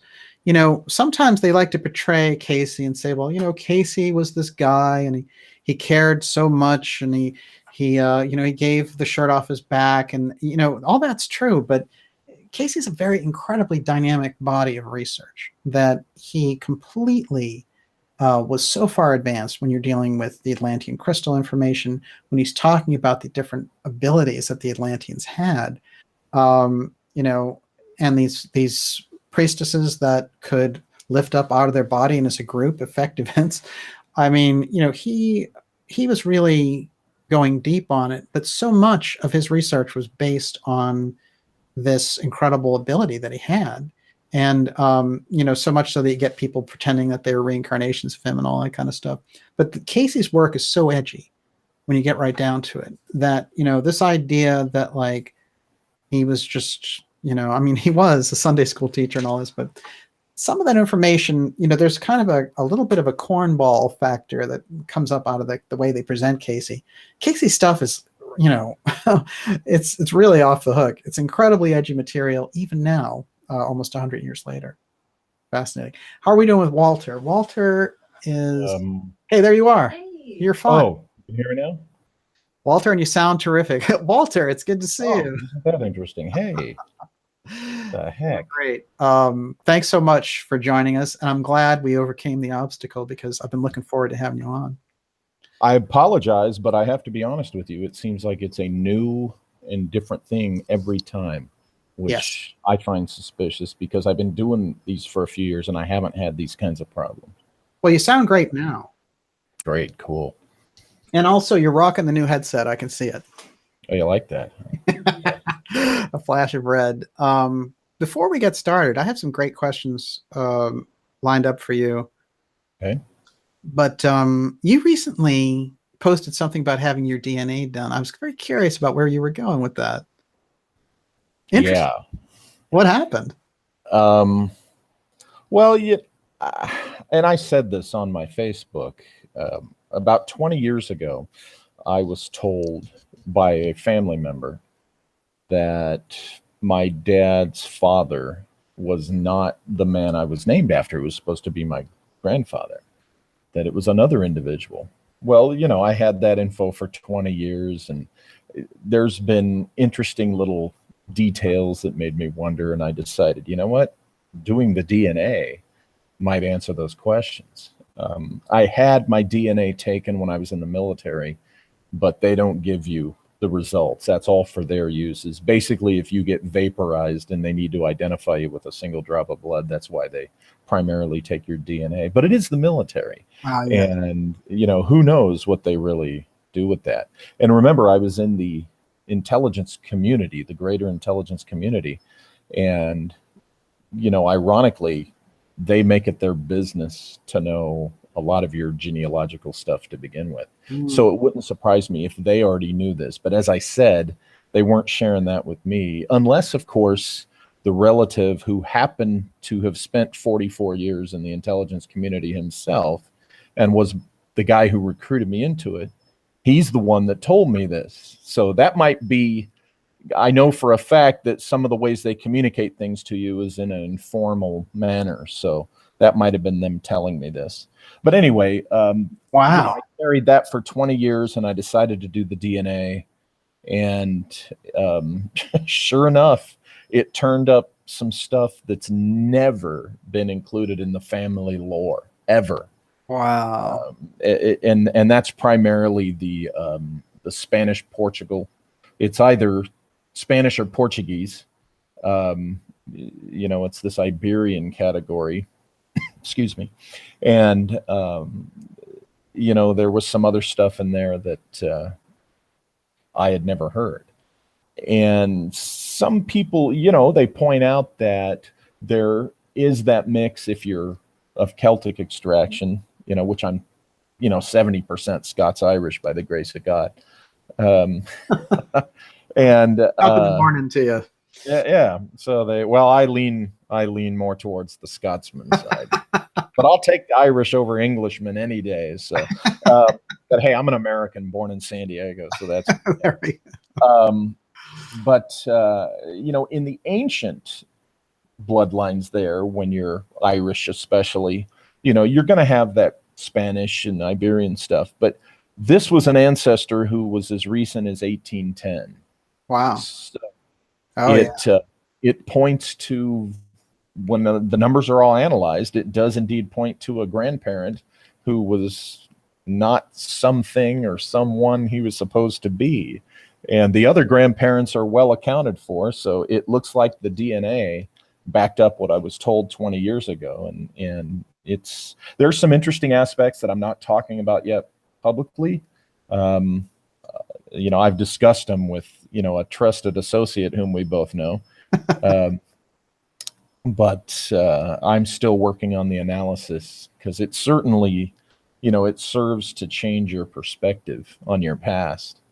I admire actually some of the things that you do with that, because you actually brought in your your dad's work too, in Shimmering Light, right? That's Oh, also yeah. a family story.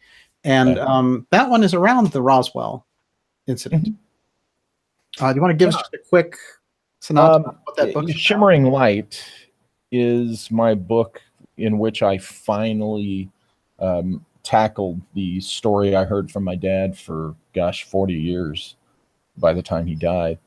And I had talked about it a little bit in the last decade or so publicly, but I decided that it was time that I really just dove into it and see what I could find. And I did my best to remain objective.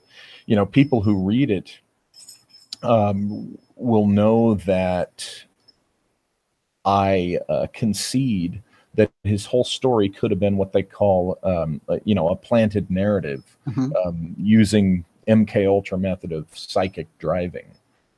My dad was in the right place at the right time, meaning specifically he was in the aerospace medicine division of the U.S. Air Force in the 1950s.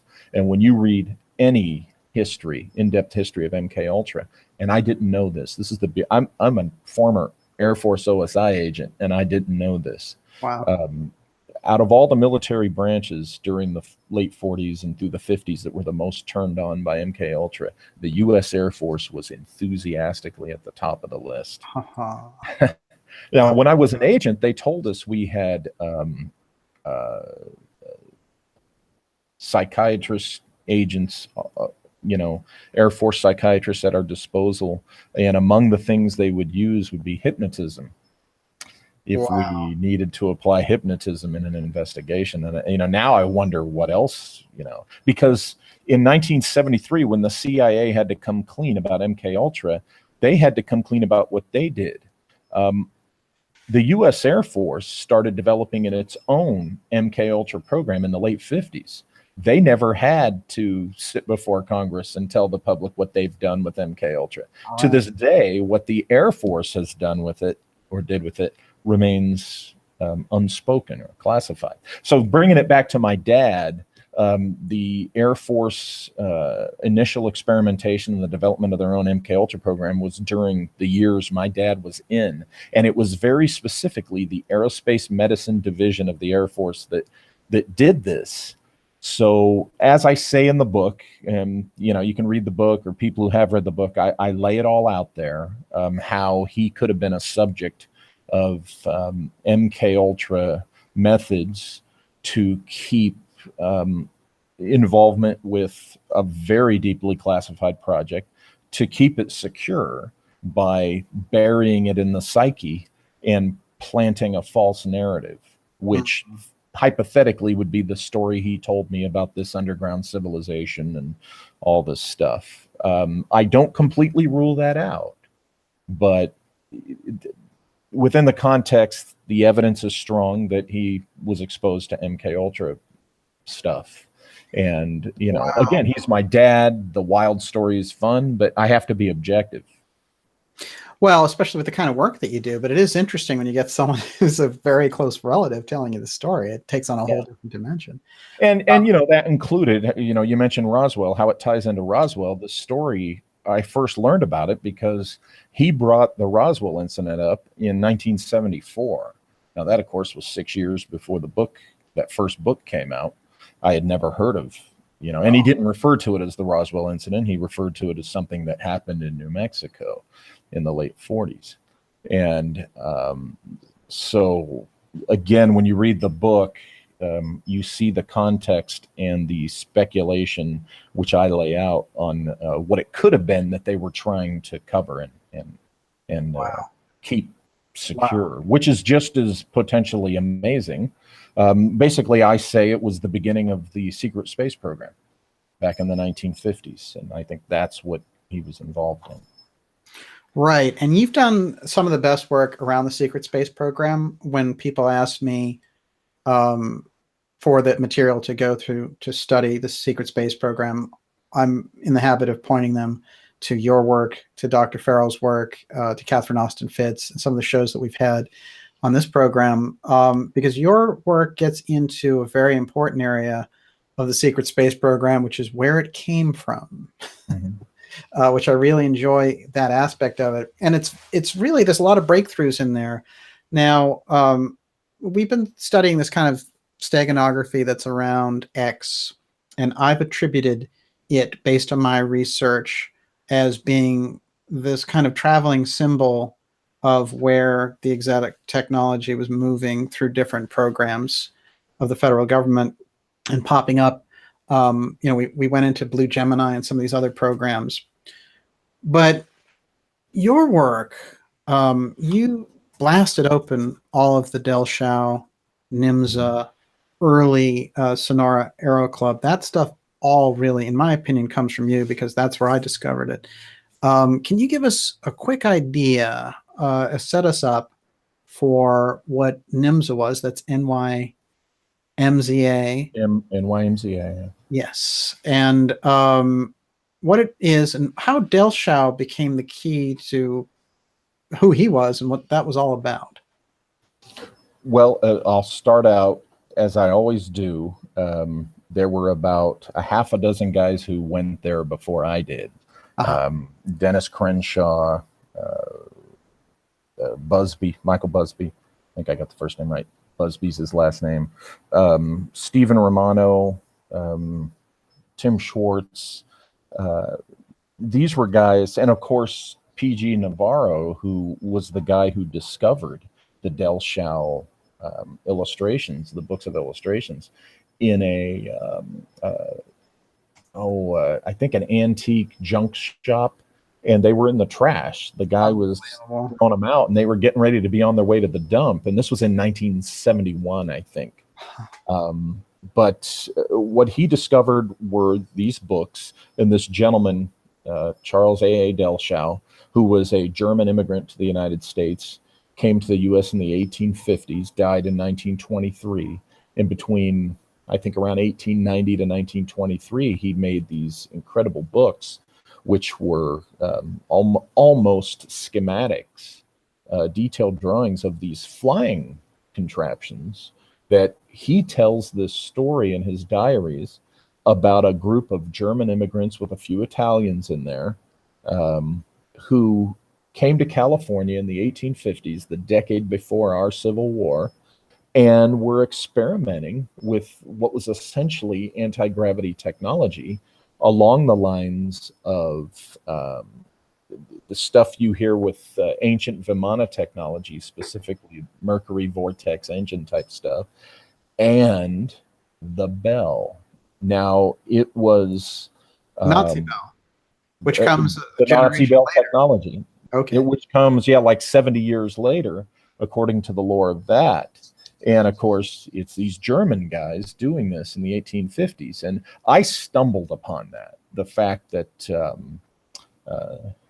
excuse me, I stumbled upon the bell being in this by finding it in more than one illustration. Now, Navarro had recreated some of the propulsion device illustrations for clarity. But at the time he did that, Wachowski had not come out with his bell revelation. And of course, it was years before Joseph Farrell also wrote about it. So he didn't know it as such. That what he found too was that this was the bell, its rotation, and the insertion of the special liquid fuel, which only the leader of the group knew the formula for. It was very secretive. Well, as I'm going through the illustrations in this book that, by the way, is published by the Romano Gallery. Anyone interested in Del Shao, you've got to get this book, The Art of Del Shao. And it'll have all the color illustrations, what we're talking about this. But in a couple of those, I found literally a bell-shaped apparatus that was part of the propulsion system. There it is. And it's identical to what descriptions we have of this device that, referred to as the Nazi bell. Wow. So I realized, wait a minute, there's got to be a thread there between this German group in California in the 1850s and the Nazi scientists. And that thread is this group called the NYMZA. Well, NYMZA, I think that you've really done some incredible uncovering of what they're about. And at one point, I even heard you tie them into the globalists, which I found fascinating. I'm going to show this. This is that is one of the Delschau Higher plates, and I, of course, picked it up because of the X. But it is fascinating, and the fact that we have it when we shouldn't have had it is a real like wake-up call, because it just as easily could have gone into that dump, like you said, from the antique store, gone into the trash, whatever it happened to be. I know that it was under threat of fire at one point because he had left it behind in some attic. So we have to be, I've been talking about these stealth archives that are out there, things we could get our hands on, that kind of are in our midst, and maybe the only hope for getting, forget about government disclosure. The only way you're going to get it is something that's already out there, this kind of stealth archive. But I do want you to go into NYMZA. My question is, this formula that I see around the Delschau stuff, which is this, looks like DM equals XO. And then I was reading an analysis of it, which I think someone had got from your book, which was that the XO was taken from Latin. Can you tell me a little bit about that? Well, actually, it was very late one night in the mysterious town of Victorville, California, when Joseph Farrell and I think it was like one of our 3 o'clock in the morning discussions. I live just down the hill in the beautiful San Bernardino Valley. Yeah. He looked at it and thought, my gosh, it looks like a mathematical equation. And so that's what is in the book, is that it's an equation that has to do with either the propulsion system itself or possibly how the fuel works. And it's what's interesting is Delschau in his own work pretty much says the DM equals XO thing actually means NYMZA.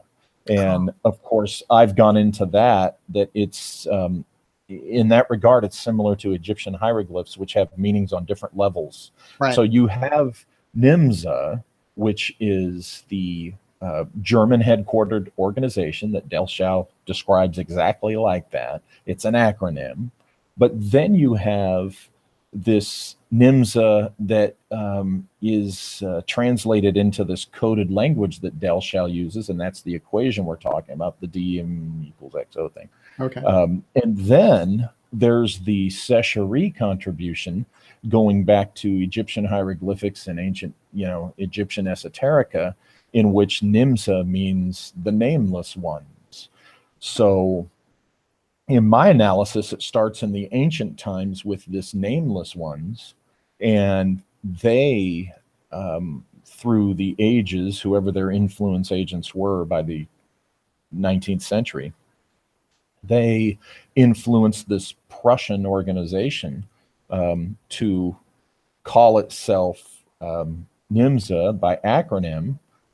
And the acronym fits what they were doing, building flying machines for exploration, military purposes. And yet the acronym has a double meaning, because it also means the nameless ones in this ancient vernacular, which is kind of hiding in plain sight. And it goes back to that whole thing about the black magic thing where you do the, what's that? The revelation of method, where you're kind of hiding in plain sight. Yes. The knowledgeable will understand, the profane won't get it. It'll go right over their head. Right. It all ties into that.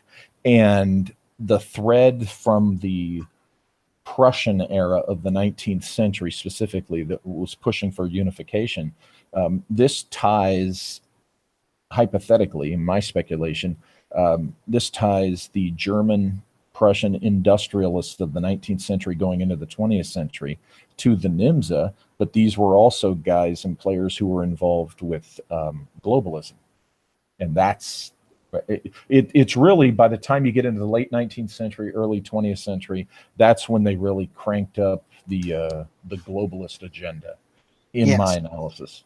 Yeah, absolutely. I see. So that's the time for the globalists. It's interesting because earlier tonight, I did this tying in of Prospero to Pine Gap, and actually how the term Pine Gap comes from Prospero's soliloquy there in Shakespeare, and this kind of lineage, the thing that's carrying on through mystery schools, through these groups, to what we get as an explosion in, globalism and technology and the society that we got.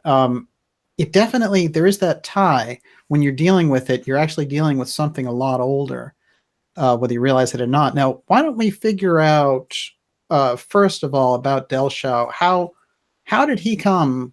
How did he wind up in America and die here so that his paintings were discovered here?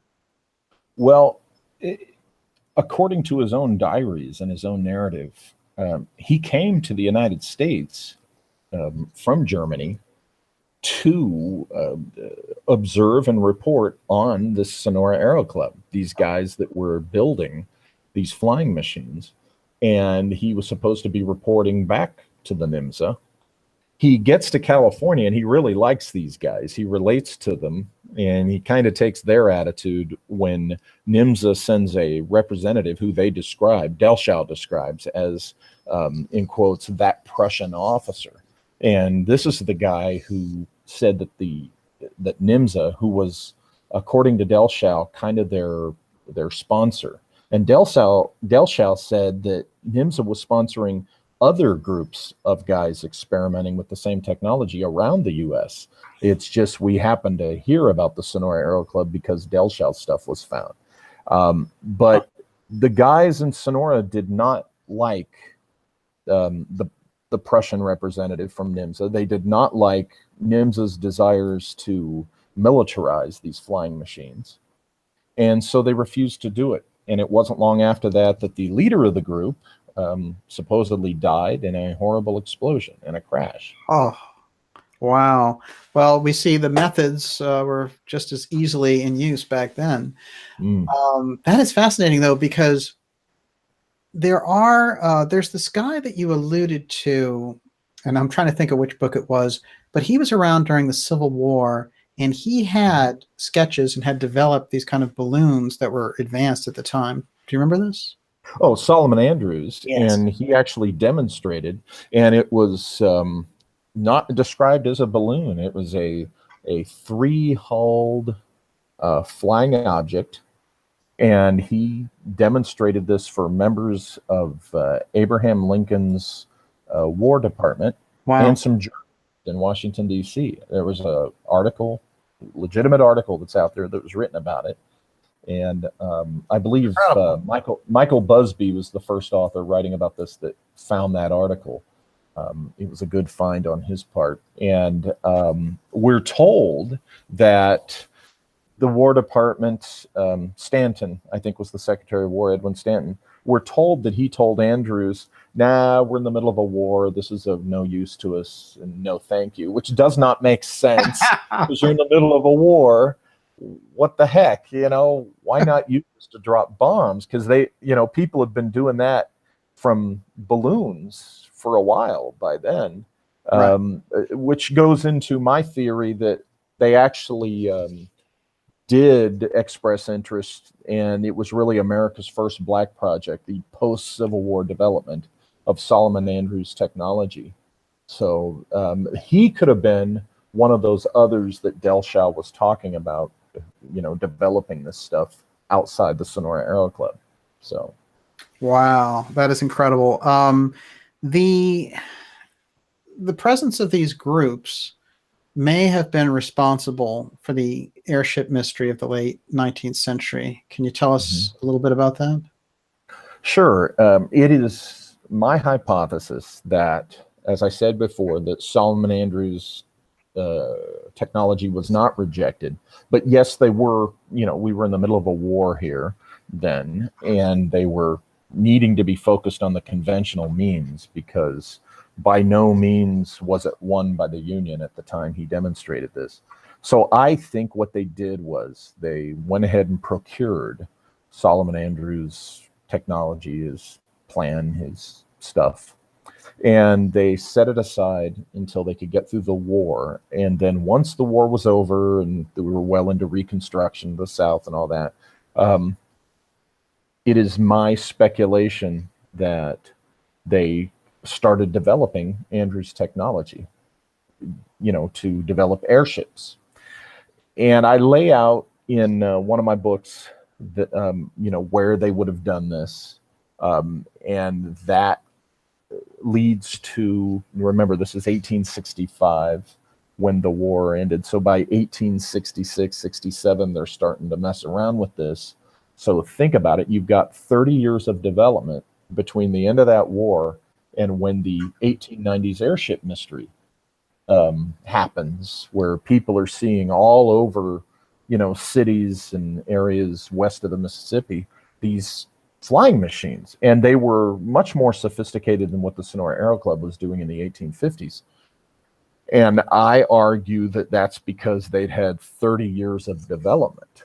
So I do this chart in my books, which you've seen in Origin, in which I showed how the progression worked through showing the history of the automobile. Oh, yeah. The Sonora Aero Club was the equivalent of the Ford Model T, basically proof of concept.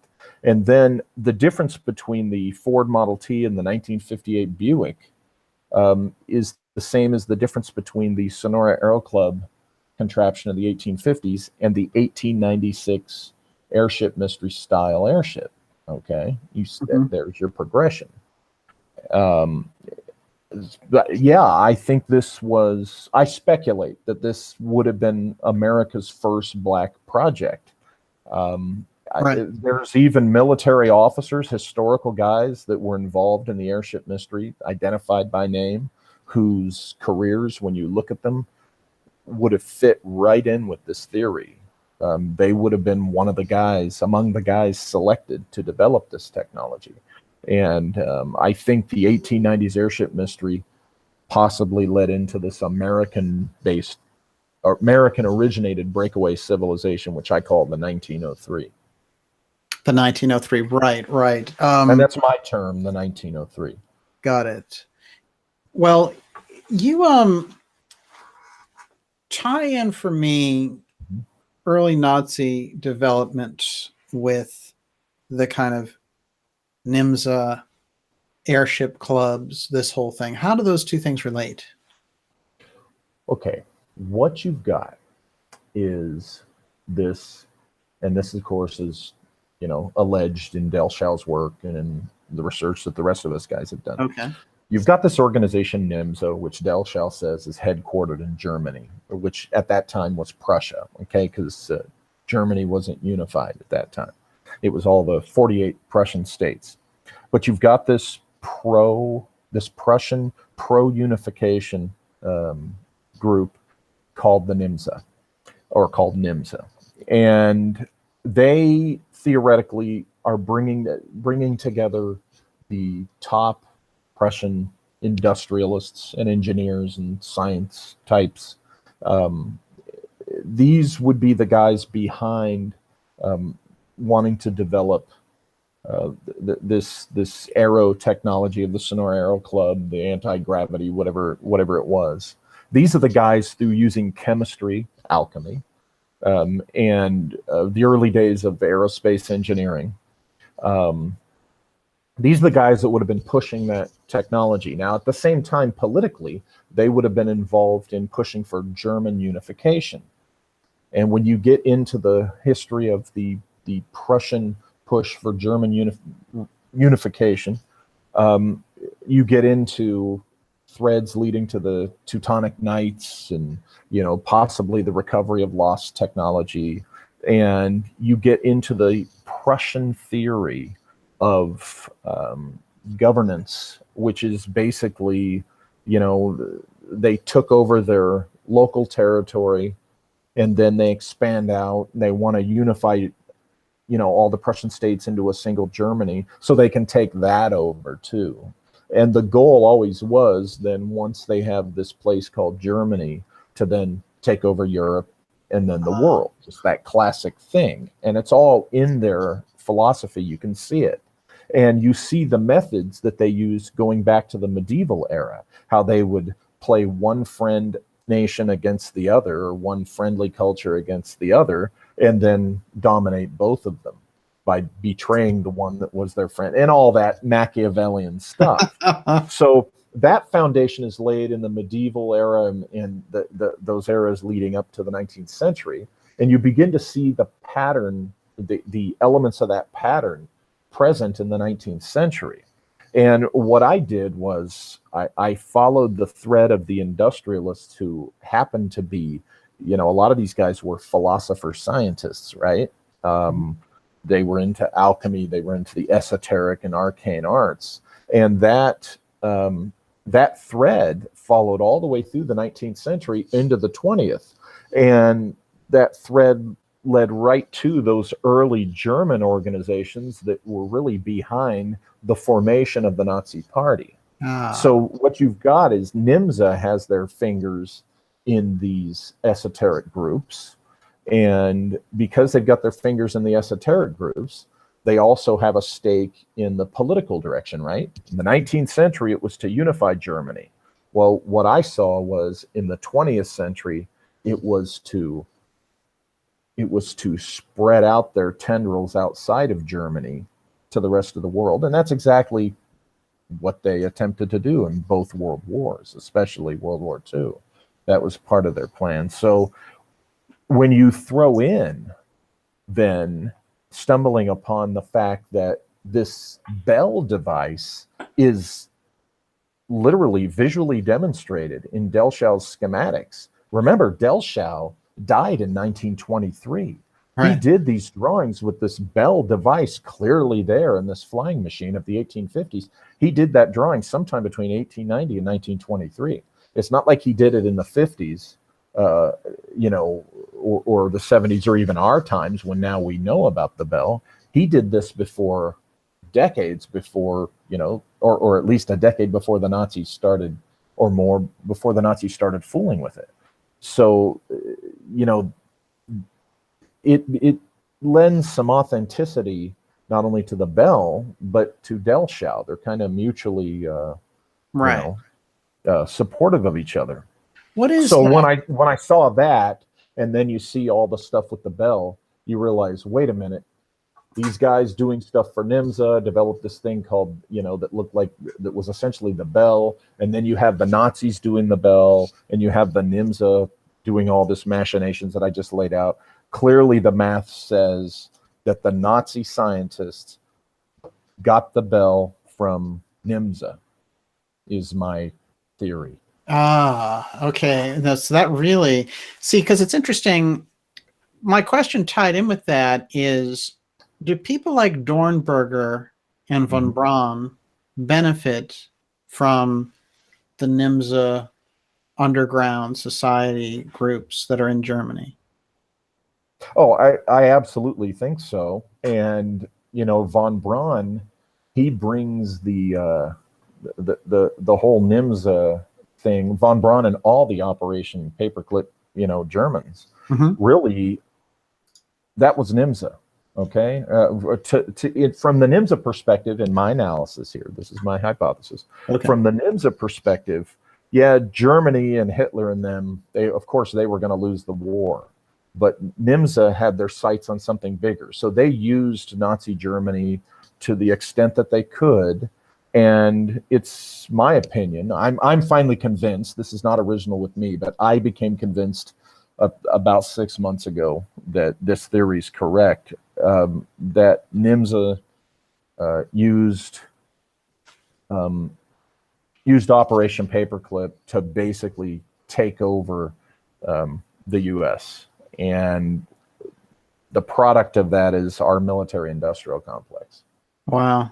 As others have said before me, but I finally, in my research, the stuff I did, became convinced of that when I studied how the military-industrial complex came to be, how Operation Paperclip came to be, and how it tied into that, how it preceded that, and how going back to the medieval era of the Prussians and how they used the Teutonic Knights. It's the exact thing. It's the exact system and method that was used in the medieval era by these Prussians. During World War II, there was a guy named Halmer Schacht who is credited with using the German industrial method as a means of invading a country. You go to some other continent, you bring your industrial apparatus, you get that other country using and dependent upon your industrial apparatus, and then you've got them. That's in a nutshell, very simplistic theory. Well, a lot of people think that started with Halmer Schacht, but it didn't. The medieval Prussians were doing the same exact thing, I found out. And I think this is exactly what they did to us with Operation Paperclip. Wow, it's interesting. It's a process. It's kind of an inherited process. They even used assassination. And when you look at the JFK assassination and how the tendrils of military-industrial complex might be in that ties to Paperclip, that ties to Nazis. I mean, it's really, it's textbook. Well, Dornberger, as we've discussed many times on this show, his protege was Michael Payne, and Payne and his wife, Ruth, were housing the Oswalds. So that kind of direct ties. It's amazingly this glaring thing that the regular scholarship around the JFK assassination just ignores. It's absurd. But I do think it's interesting as we get deeper into this. When we're looking at advanced technology, there are ideas about Atlantis having advanced technology, the Egyptians having it, hiding it over time. There are these ideas that show up in alchemy in the Middle Ages around the same type of thing of turning lead into gold, etc. There's some technology wave that's riding here through history. And then you get groups like what you're talking about with NYMZA. And we know that in the 20th century, the UFO file becomes a large-scale process that's kept secret from the public. Where does the advanced technology come from? Does it come from advanced human beings traded down through history? Does it come from alien advancement that comes here and people hold on to that and keep it secret and governments hold it to control groups? Where is the advance? Where's the advances in this technology? What is that secret method, do you think? I'm in that school of thought that says way, way back in what they call antediluvian, the pre-flood era, way, way back in the early days of human history, somebody came here with, from a civilization with sufficiently advanced technology. And this was the root or the source of the stories of the Quetzalcoatl and Viracocha, the stranger who comes across the sea and teaches the culture, or out of the sky, teaches this native earth culture about technology, brings them up to a certain level. And then through the ages, humans kind of take over what they've been taught. And, civilizations of various advanced stages, comparable to ours, perhaps, or definitely, have come and gone. And the remnants left behind have been, found and searched for by certain groups in as discreet a manner as possible, because the idea is you want your own culture to have this so that you can be the most advanced guy on the block, so to speak. Right. And this led to our, some of our secret societies, or the gentlemen who started, for instance, the Royal Society in England. They were all a bunch of Masons, but the one thing they had in common, they were brought together to build an advanced navy for England. But the thing these guys all had in common was, at one point or another, at one stage, to one degree or another, they were all seeking what appeared to be the lost technology of a forgotten civilization. And that's kind of the theme that runs through all the stuff I'm doing. All my books actually tie together, really, and that's one of the main threads that do it. I meandered. Bring me back to your question. No, it's good. It's good. you're talking about the origins of the technology, and it is interesting because this aspect, it's kind of like we're talking almost about black magic. There's this magic that exists. That's kind of, there's rumors about it, and then it's carried through history, and then in the 20th century, it shows up as the UFO thing. You know, that's the kind of modern version from last century. Yeah. And then, you know, there's people who just roll around the logic of it. Well, we've got a saucer. It was advanced. You know, the simple version is we got advanced technology from it. We've moved and we have that. That's why they kept it secret, because, you know, originally the idea was they didn't want to upset the public, but now they're so greedy and they're just so advanced. But there is, so that's kind of a fundamental thing, although it doesn't really give the, there are elements missing to that story too, which is, you know, wait a minute, there's this whole redevelopment thing now, but we also have in the Middle Ages, and even in the airship thing that you're talking about, there's this advanced technology thing going through these mystery schools and through these brotherhoods. Exactly. They're carrying. I remembered my point I was getting to, and it's on what you're saying. Yeah. Basically that, yes, I concede that at some early point, way, way back, is where the extraterrestrial, so to speak, seed was planted. And it was extraterrestrial by default. Basically, you know, for whatever reason, these guys came here and they said, oh, we got to bring these people up to level. And they were human beings, in my opinion. And they planted this technological seed, which by the time we reached the 19th century, or even our Middle Ages, this technology has really become part of human history. So it really is a secret thread of development that's been running through human history. In other words, I'm saying this instead of a recent flying saucer crash, you know, 100 years ago that, you know, dropped out of the sky from another planet. No. This is just as you said, the threads of this, the pieces of this have been with us for ages. And these very human Earth-based secret societies have known this. And they're the guys who have moved it along through history. So yes, absolutely. Yeah. It's fascinating when you look at it like that too. There's a little bit of 2001: A Space Odyssey in that also. And I'm not saying, I never say there's no ETs. I've never said ET doesn't come here. I think ET does come here. Yes. And I'm not one of these misanthropes who just, you know, they go on and on about humanity is just so awful and low, and why would ET come to Earth? It's just such a terrible place. I'm just, oh my God, people, shut up with that. Stop it. But it's trendy. It's the thing. It makes people feel good to say how rotten we are.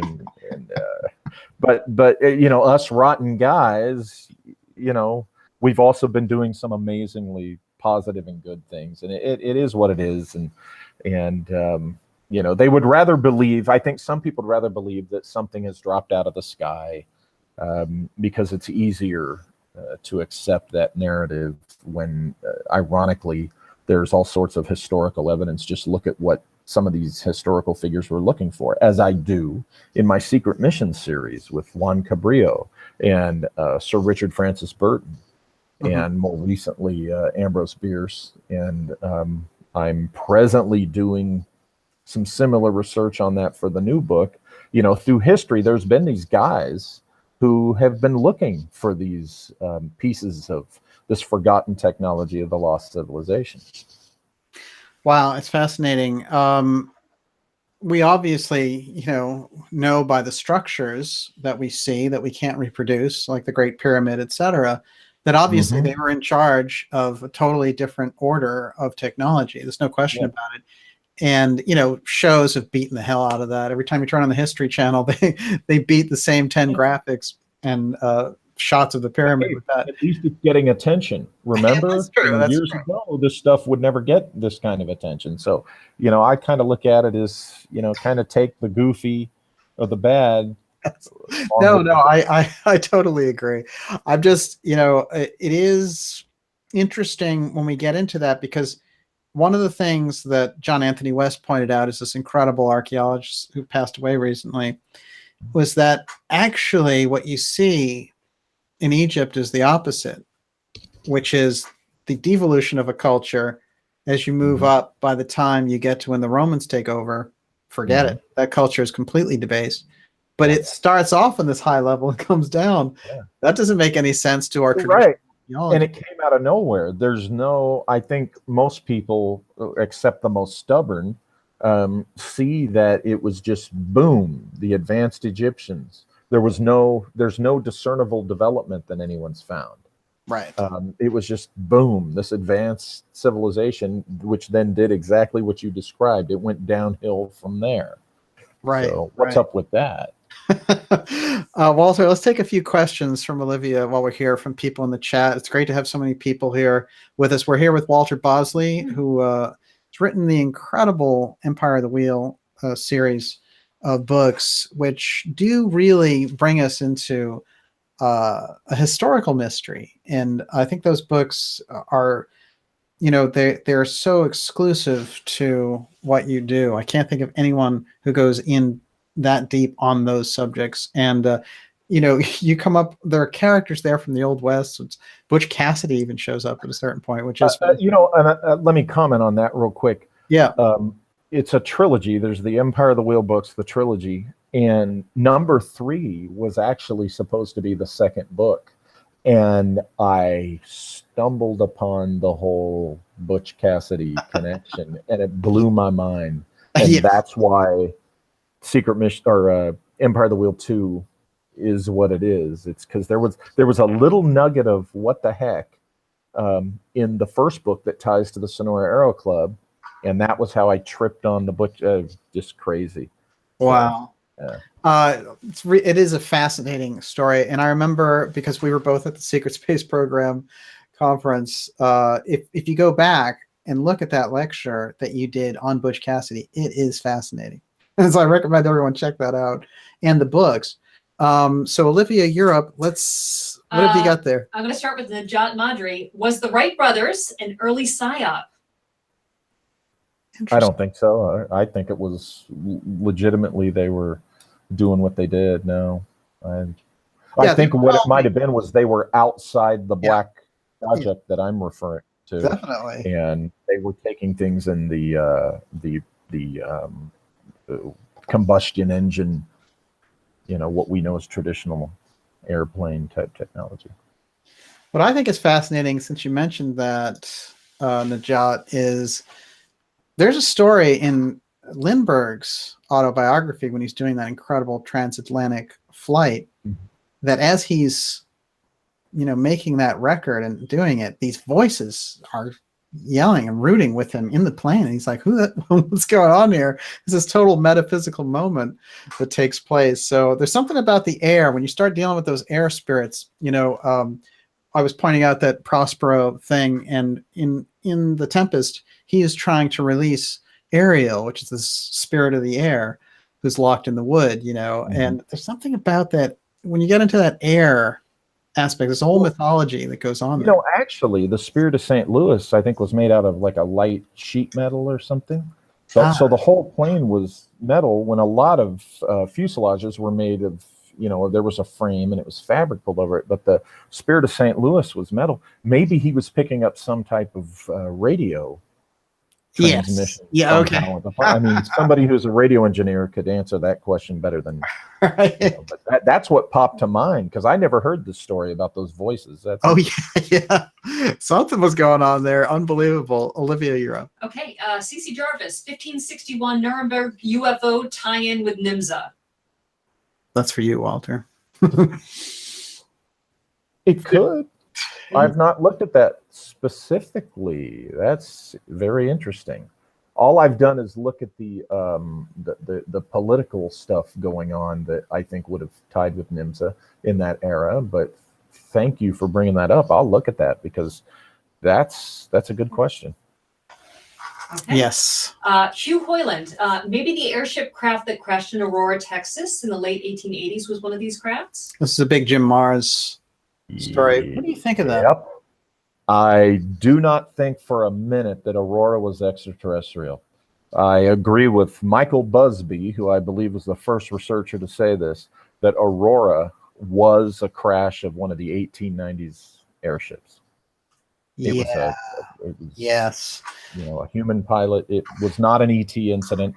No matter how much some people want it to be, Aurora was, I think, airship mystery incident. Well, there's a book, Breakaway Civilization book by Joseph Farrell, where he cites part of your book. I forget which one, but it's where one of these ships lands and he actually sort of gets out and starts chatting with some of the local people and says, "Oh yeah, I'm from a company in New York and we're testing." Yeah, that happened more than once where they had encounters with a human English-speaking pilots and crewmen. And in one particular case, it was a couple of guys, Amos Dolbear, who you can look him up. He was a scientist of that era, and Samuel Tillman, who was a U.S. Army officer. In fact, I believe when World War I broke out, they made him Commandant of West Point during the war. Tillman's an interesting guy because I was referring to these guys earlier when I said some of the personnel in the 19th century who I think were part of this Black Project had the background. Tillman was a chemist.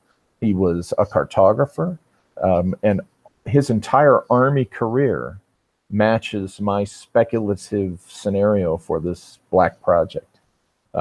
Wow. So, yeah, and Tillman and Dolbear are in the newspaper accounts identifying themselves as crewmen aboard this mystery airship. Wow. It's an amazing story. I saw actually there's one out there which is Carrie Nanstad, and do you see her question? Where do you think the bell went, and why do you think we have not seen it? Walter. Who says we've not seen it? Some people say that the Bell technology, well, to answer your first question, I think it definitely came to the United States with the Operation Paperclip guys. And some people speculate that a version of the Bell, probably very small, that Bell technology, might have been used to assist the Apollo craft on lifting off from the moon. Because when you watch the films of that, you don't see the typical rocketry building of the power and it slowly builds speed and ascends. You see it pop. It just pops. Right.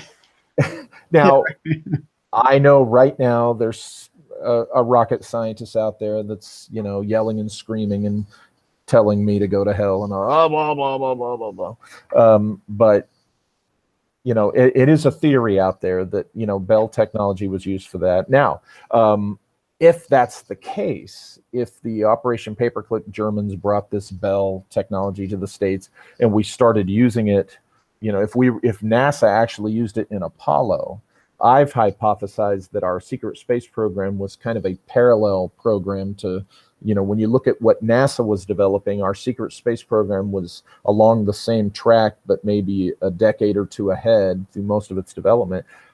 It would stand to reason under that speculation that the Bell technology has been applied to our secret space program.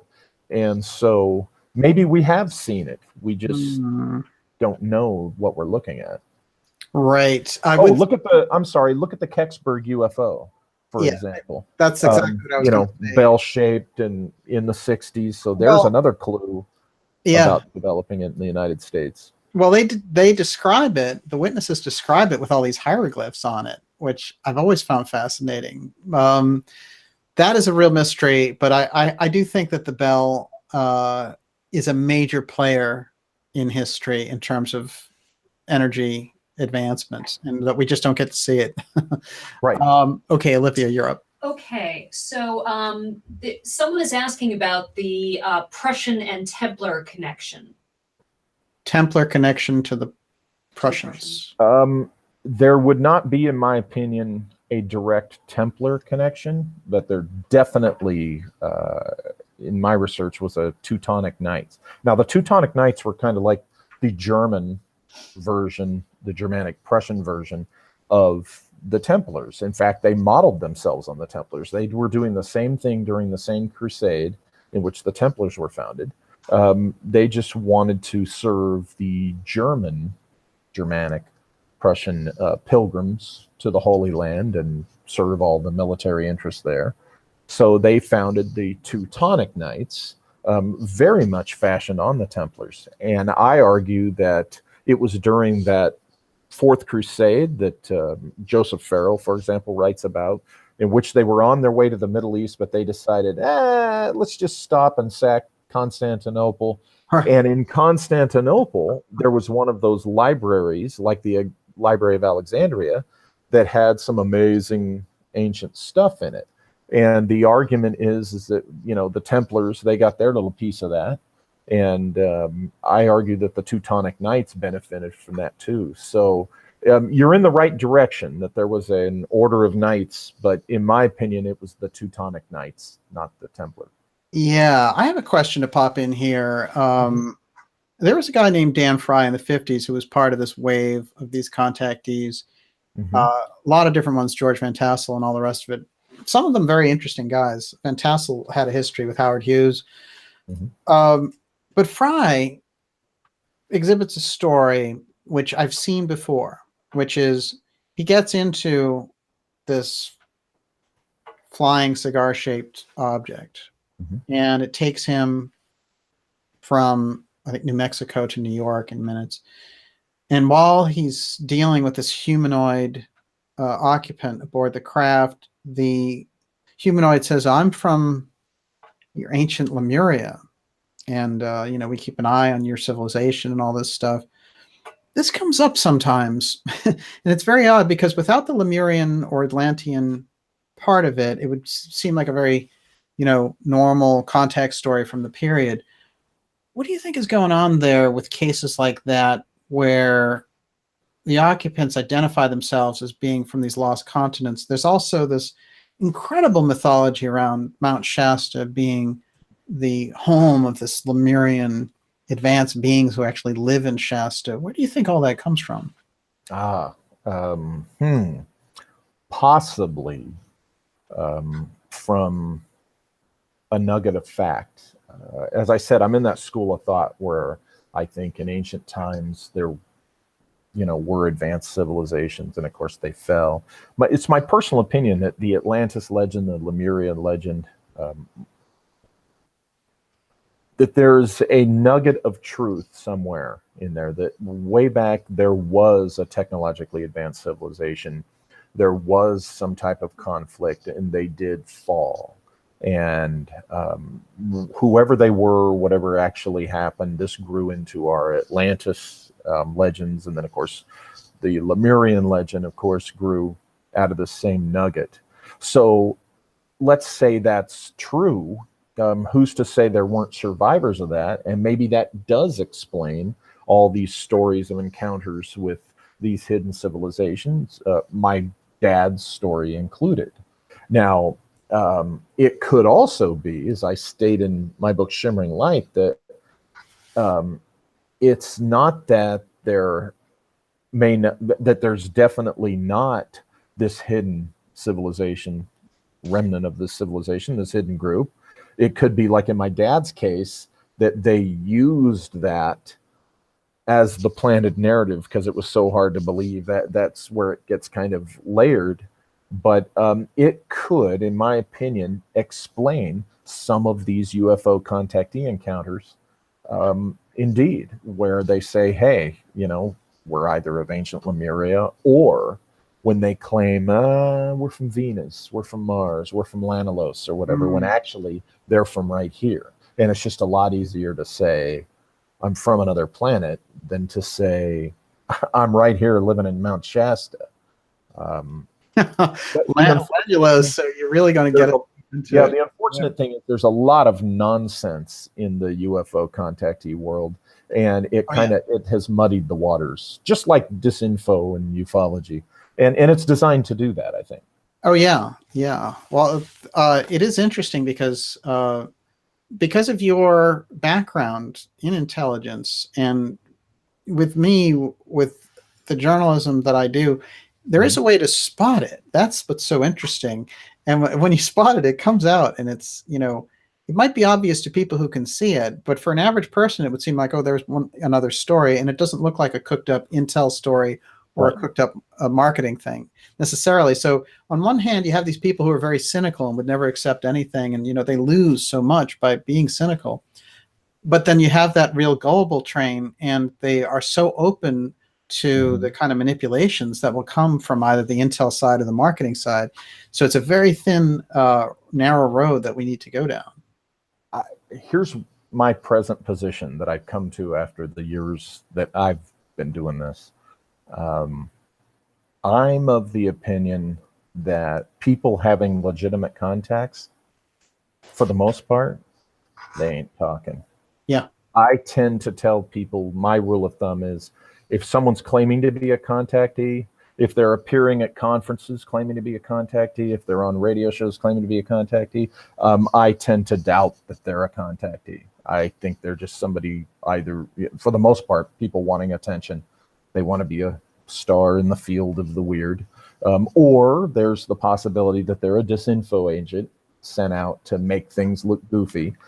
It's my personal opinion and experience in researching this stuff and looking closely at this stuff, that people who've really been contacted, they keep it to themselves for whatever reason. It could be the intensity, the experience, not knowing how to explain it to others. It could be that the requirement of having even been approached was that they had impressed upon whoever and whatever's disclosing itself, they had impressed upon that entity, being, or whatever, that they are the type that would not go public with it, that they would keep it, between them.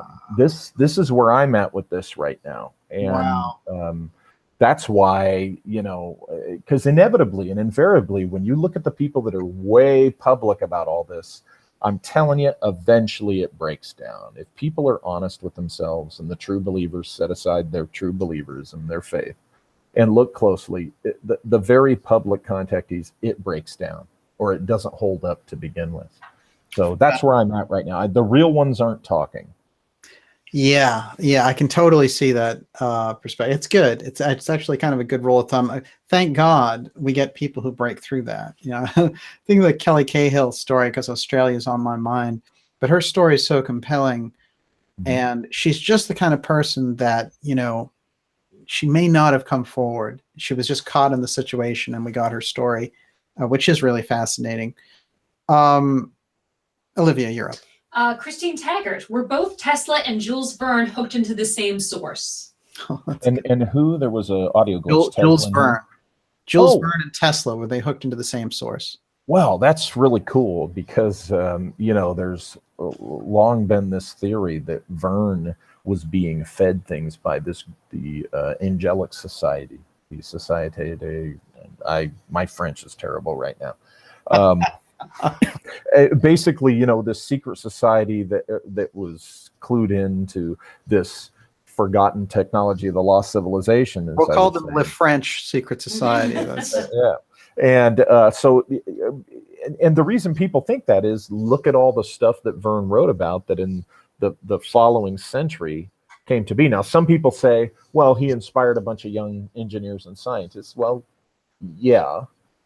But that might have been why they gave him this stuff, so that it would plant the seed. See, both could be true. That and Tesla certainly could have been, fed something from somebody. That's fascinating. I remember reading that Engelbert Humperdinck, the name, came from a Jules Verne story. So that's how advanced he was. He was way ahead of everyone. What about Edward Bulwer Lytton? Does he fit into that? Is he one of those that has come on your radar? Yeah, I have his, his famous book. With the Vril and... yeah, and that's another one where, how much did he get from a secret society? How much of his story is fiction, fantastical, and how much might be true?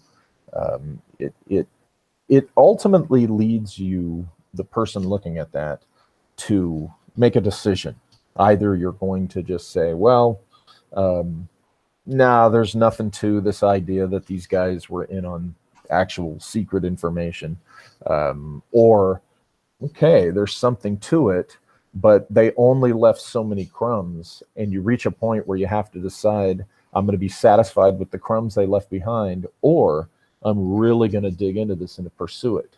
And that very often, I'm inclined to say usually, I want to say that very often leads you down an interesting path into a strange forest of many rabbits.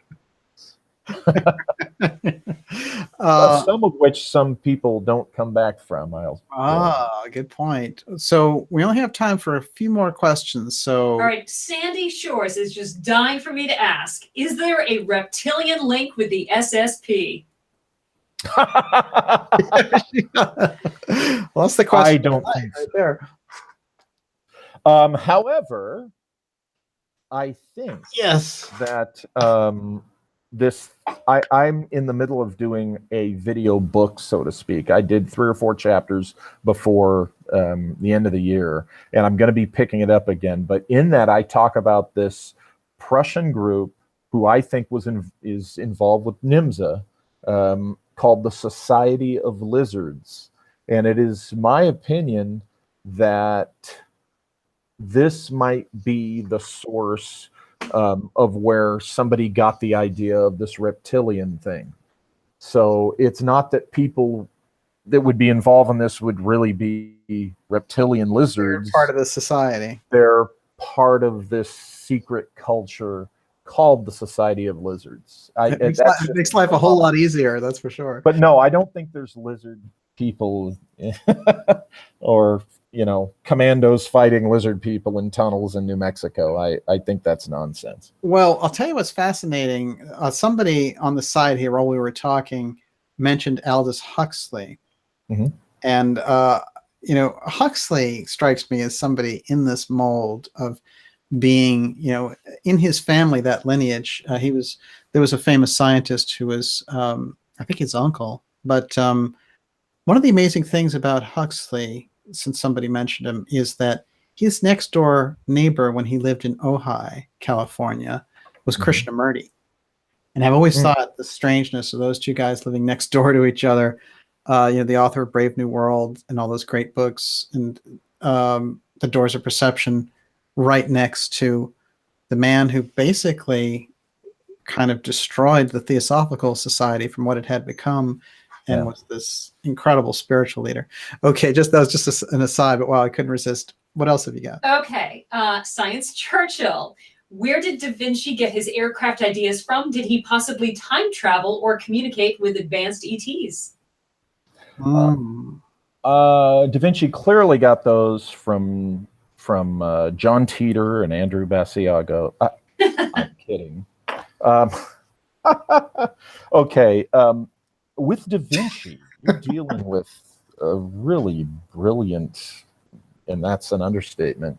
But, again, Da Vinci has been credited or theorized to have been in one of these secret societies involved with this forgotten technology. I think with Da Vinci, it was a combination of his genius and his esoteric knowledge. So I think he's one of those, like Verne and the others, who probably knew some stuff that had been found, and combining that with his genius. There you go. There's your answer. Wow. What else? Good question for you. Are there any known meetings between Nixon and Corso? Not on the record, but it's interesting because Corso talks about Nixon and his China policy and how Nixon had to basically give up on Vietnam to get China to come to the table and all those things. Corso talks about briefing RFK, talks about briefing JFK. We know he was in the Eisenhower administration. So, his trail, I think, goes very well. Of course, he had meetings with Nixon I find it fascinating he doesn't include them in his book. I've recently written his son to see if there was anything on Philip Corso Jr., and you're invited, by the way, to come on this program anytime in case you didn't get my email. But if there were meetings between Corso and Nixon, look, Corso and Gene Dixon were best friends. Gene Dixon visited the White House or called it 80 times during Nixon administration. Obviously, you know, with his connections, if they're friends and he's that deep in the government, he dealt with Nixon on the UFO file. I would love to hear what the outcome of that was. He didn't mention it at all in his book. So excellent question. Okay, Lee Veltman, can you ask Walter about psychological warfare and Lieutenant Colonel Michael Aquino? Wow. And No Name asks along those lines, does paganism fit into all of this in some way? Well, bingo. But Walter, what? Michael paganism. Give me those. Well, what's Aquino's Satanism inside the military? Well, you know, this is interesting because it ties into, you know, when I first came on tonight, and I was thinking of this, when you get into the intelligence community or the national security apparatus, we'll say, because I was first counter-intel, counter-espionage, and there was intel taskings and all that, and then I was intel. You learn that there are, the term spooks, you know, has to do also with the spooky nature, because you meet all sorts of guys that are very well read and up on these arcane things. Case in point, we're talking about MKUltra, and I believe it was Gottlieb, Sidney Gottlieb, I think, if I'm getting the name right. Yeah. He was MKUltra's resident expert on paganism, and you know, practiced it to some degree, and it was I believe his research that led to, according to some sources in MKUltra, them getting into things like the occult and supernatural things. So, you know, there's a character like that. I guarantee you there was 100 others who you never heard about that, you know, they're into this. When I got my first counterintelligence operations training with the FBI back in '88, I learned that, you know, one of the guys running that program was a huge Tolkien fan and other arcane literature. Wow. And, you know, he smoked a pipe. And my point is, you get into that world, you meet the weirdos, as the other agents call them. And I was one of those. Right. You know, agent by day, student of arcane mystic stuff at night. So a couple of quick things. Somebody popped up on the side here, and it's a good point. They wanted to know what you thought of a couple of things we showed here earlier. This one is let me see if I can do this. This is a letter from President Nixon to Donald Trump in 1987, urging him to run for president. Oh, wow. I can't see that, but that's interesting. What does it, wow. And well, what's significant about it is it says, "Dear Donald," which is a friendliness there. There's Uncle John and the stuff I put on my blog. Yes, and I want to go into that, actually. That's Nixon with Trump and John Connolly. Uh-huh. Oh. Yeah, nice combination. And yeah. I pulled out a USA Today article which said that this letter from Nixon sits on Trump's desk in the White House on the Oval Office now. So what do you think of the Trump-Nixon, just offhand? How does that strike you?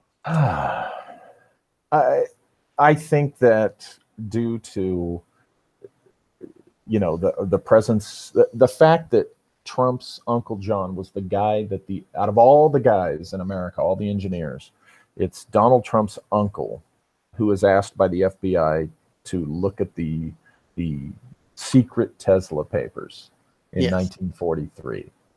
And so what does that tell you? That tells you that, you know, the Donald Trump's specific line have been moving in certain circles in the know about stuff for decades. You know, we know that nobody runs for president by accident. Nobody anymore, if they ever did, nobody anymore truly just comes out of nowhere and runs for president and has any real chance of winning.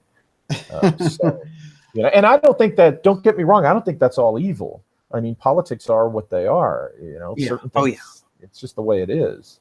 So, yeah.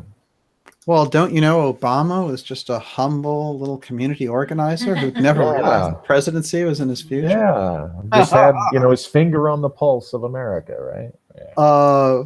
Okay, Olivia, you're up. You got 2 questions left. Okay, Minera 1255. What are the Vatican astronomers looking for at the Mount Graham Observatory? We're gonna have to look that one up. I don't know that one. Mount Graham. It could be that they're looking for signs of the return of a group. Oh, did you say the Vatican? Yeah. Oh, I'm sorry. Okay, yeah, that's a fascinating one. They could be looking for the return of the cousins, as Joseph Farrell calls them. You know, a group that hasn't been here in a very long time, coming back. I've heard that.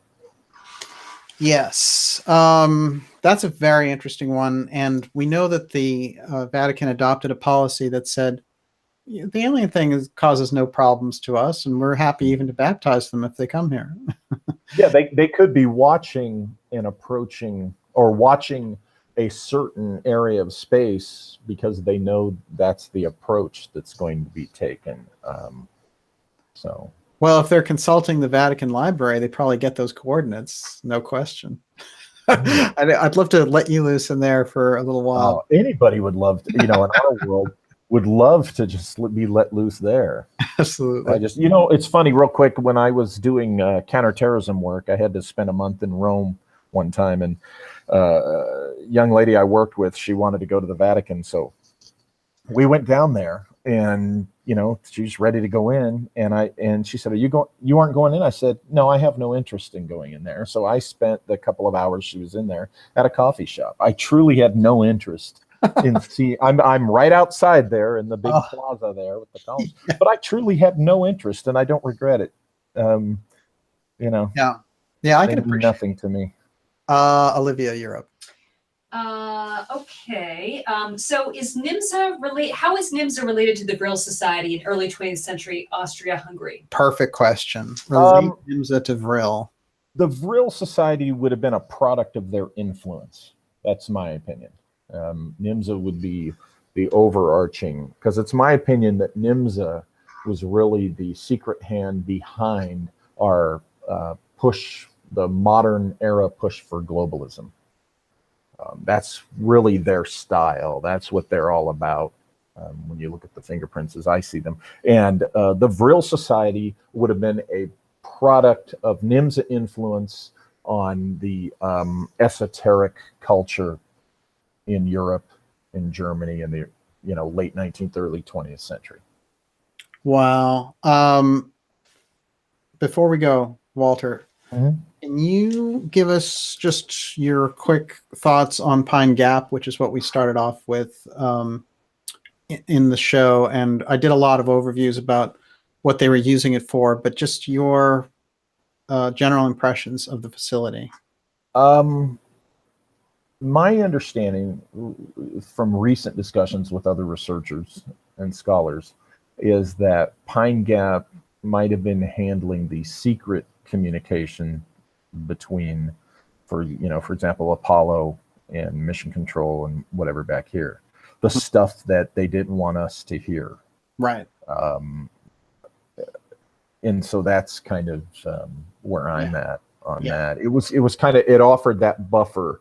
So it's, there was two channels, the public one and then the not public one. And I think, that's what I think about Pine Gap.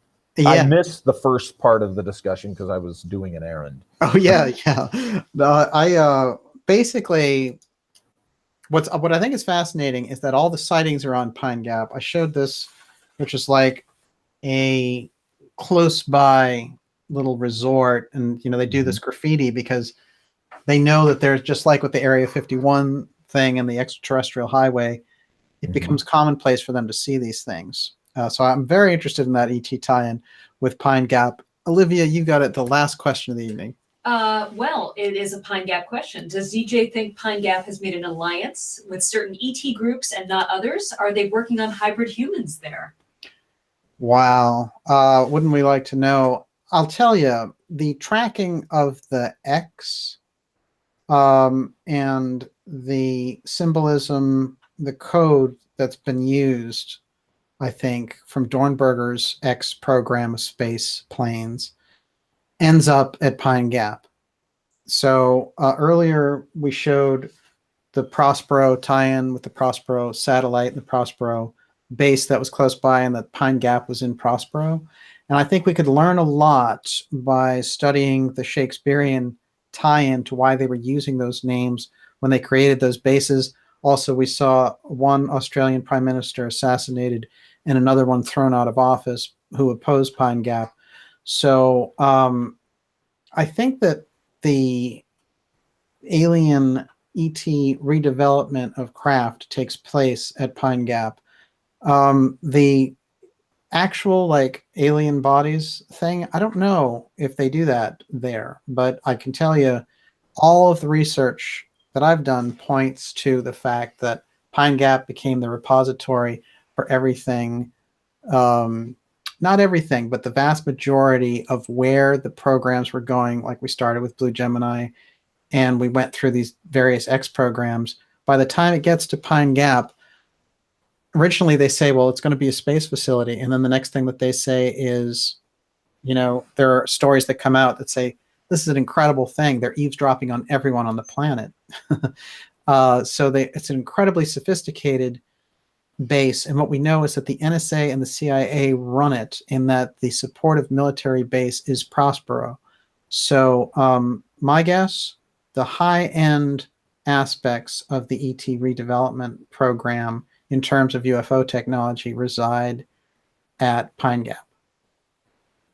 What's interesting about that is it's Australia, right? Yeah. And look at Australia's relative proximity to Antarctica and all the stuff about what has been found there. And, you know, I was told 20 years ago, the very same stuff that's been coming out in the last 2 years. That's why I've paid attention to the Antarctica stuff, even though I think there's a bunch of nonsense by a certain group being spouted about that. Oh, yeah. The basics I heard 20 years ago in a very private, keep it to yourself setting. And maybe they find this stuff there and they get it to Australia where, you know, it's out in the middle of nowhere, kind of. I don't know. Fascinating. Walter, I couldn't resist showing you this Pine Gap shot, which was shot by a photographer kind of. Lift it up higher.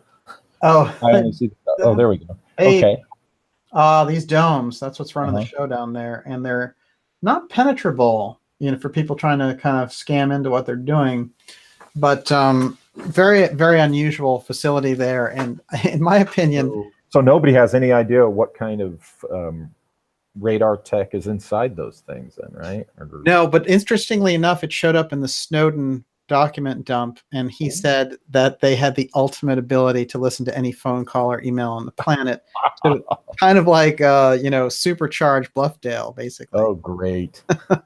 I want to thank everyone for joining me. I'm going to give Olivia the last question, though, because she always gets it. This is such a juicy question. It's going to go on forever, though. Heather Polly, what is the cause of the historically repeating Tower of Babel moments? That's a great one. You right off the top of my head, I would say that one answer could be just that human curiosity and drive to know, and so you know, you build up to where you have, you know, that moment, and you know, it happens that way. It is fascinating, and the Tower of Babel is particularly interesting because you get into that thing where they say, oh, they're doing too much, they're going too far, we're going to have to confuse their language and cut them down. That group that's talking at that point in the Bible is pretty unusual. The gods, you know, it's not your usual Jehovah voice. That's right. It's a plural. It's yes. Who are these guys? Yes, absolutely.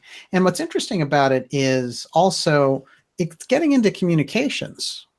It's like, oh, they're getting to a point where anything they can imagine that they can do, they'll be able to do. This is a bad scene. Let's make sure they can't talk to each other. That's basically like take out their grid. So obviously, I guess we caused some problems back there for whoever was looking after us. Walter, fantastic work. Thank you very much for being with us. We intend to have you back again because, of course, there's lots going on around these, kind of pumped up disclosure movements that I want to talk to you about also. Well, thanks for having me on. I really enjoy coming on here and talking with you guys. This is awesome. Yeah, no question. And the latest book that you have out, which is the latest one now? The latest one is actually Secret Missions 3, Ambrose Bierce and the Empire of the Wheel. Do we get it on Amazon or it's Lulu book? It's only Lulu. I only have a couple of titles on Amazon right now, but I had to pull most of my books off Amazon because it was just a better situation for me and the reader to go with print on demand. So a little more expensive than a digital book, and it takes you a couple weeks to get it, but you get a solid book. How do people follow your work? I have the Walter Bosley channel on YouTube, which I have videos on there about every week or every other week. And I'm also on empireofthewheel.blogspot.com. Okay. And I'm on social media where I'm always announcing appearances like this. Wow, fantastic. It's been great having you. And I think, yeah, actually, your brief video updates are always great. I highly recommend them. And the questions were great tonight. What a fantastic lineup of questions. And we had a huge crowd. I really appreciate everyone coming on. We have episodes coming up this spring with Catherine Austin Fitz, Dr. Joseph Farrell, Linda Moulton Howe. It's just an incredible lineup. And of course, we'll have Joseph back and Alexandra Bruce, who says hi, by the way, Walter. And, hey, Alexandra. Yeah. So thanks so much for being with us. Extraordinary information from Blue Gemini all the way through Prospero and Pine Gap, and then right into the heart of NYMZA with Walter Bosley. Just a fantastic show. And I want everyone to have an excellent weekend. And Olivia, outstanding. What can I say? You were the greatest. You can say goodbye to everyone if you want. Thanks, everybody. But you did great. Those were really excellent questions. And, you also deal incredibly well under stress. So thank you. So make sure to go to darkjournalist.com, sign up for the newsletter so you don't miss the shows that are coming up. Very often people will say to me, I didn't see it on YouTube. Well, just get the newsletter delivered into your inbox and that solves the problem. And my message generally is go out there, support the media that you want to see. I say support sites like Cryptagon.com, Forbidden Knowledge TV, Walter Bosley's work, Solari, Joseph Farrell, Dark Journalist, all of these sites. This is where the information is that you can get that can really support an independent research community that's thriving with great ideas. And you're a part of that, because a lot of the information that you send us here at Dark Journalist are things we wouldn't run across. So it's a real brain trust, and that's a great exchange, and I really appreciate it. So thank you so much, Walter. Great to have you, Olivia. And we're off to some kind of it's some kind of veggie something. I don't know what. Tater tots. Tater tots. I knew it was coming. So thank you very much, everyone, and we'll talk soon. Yeah, it was great.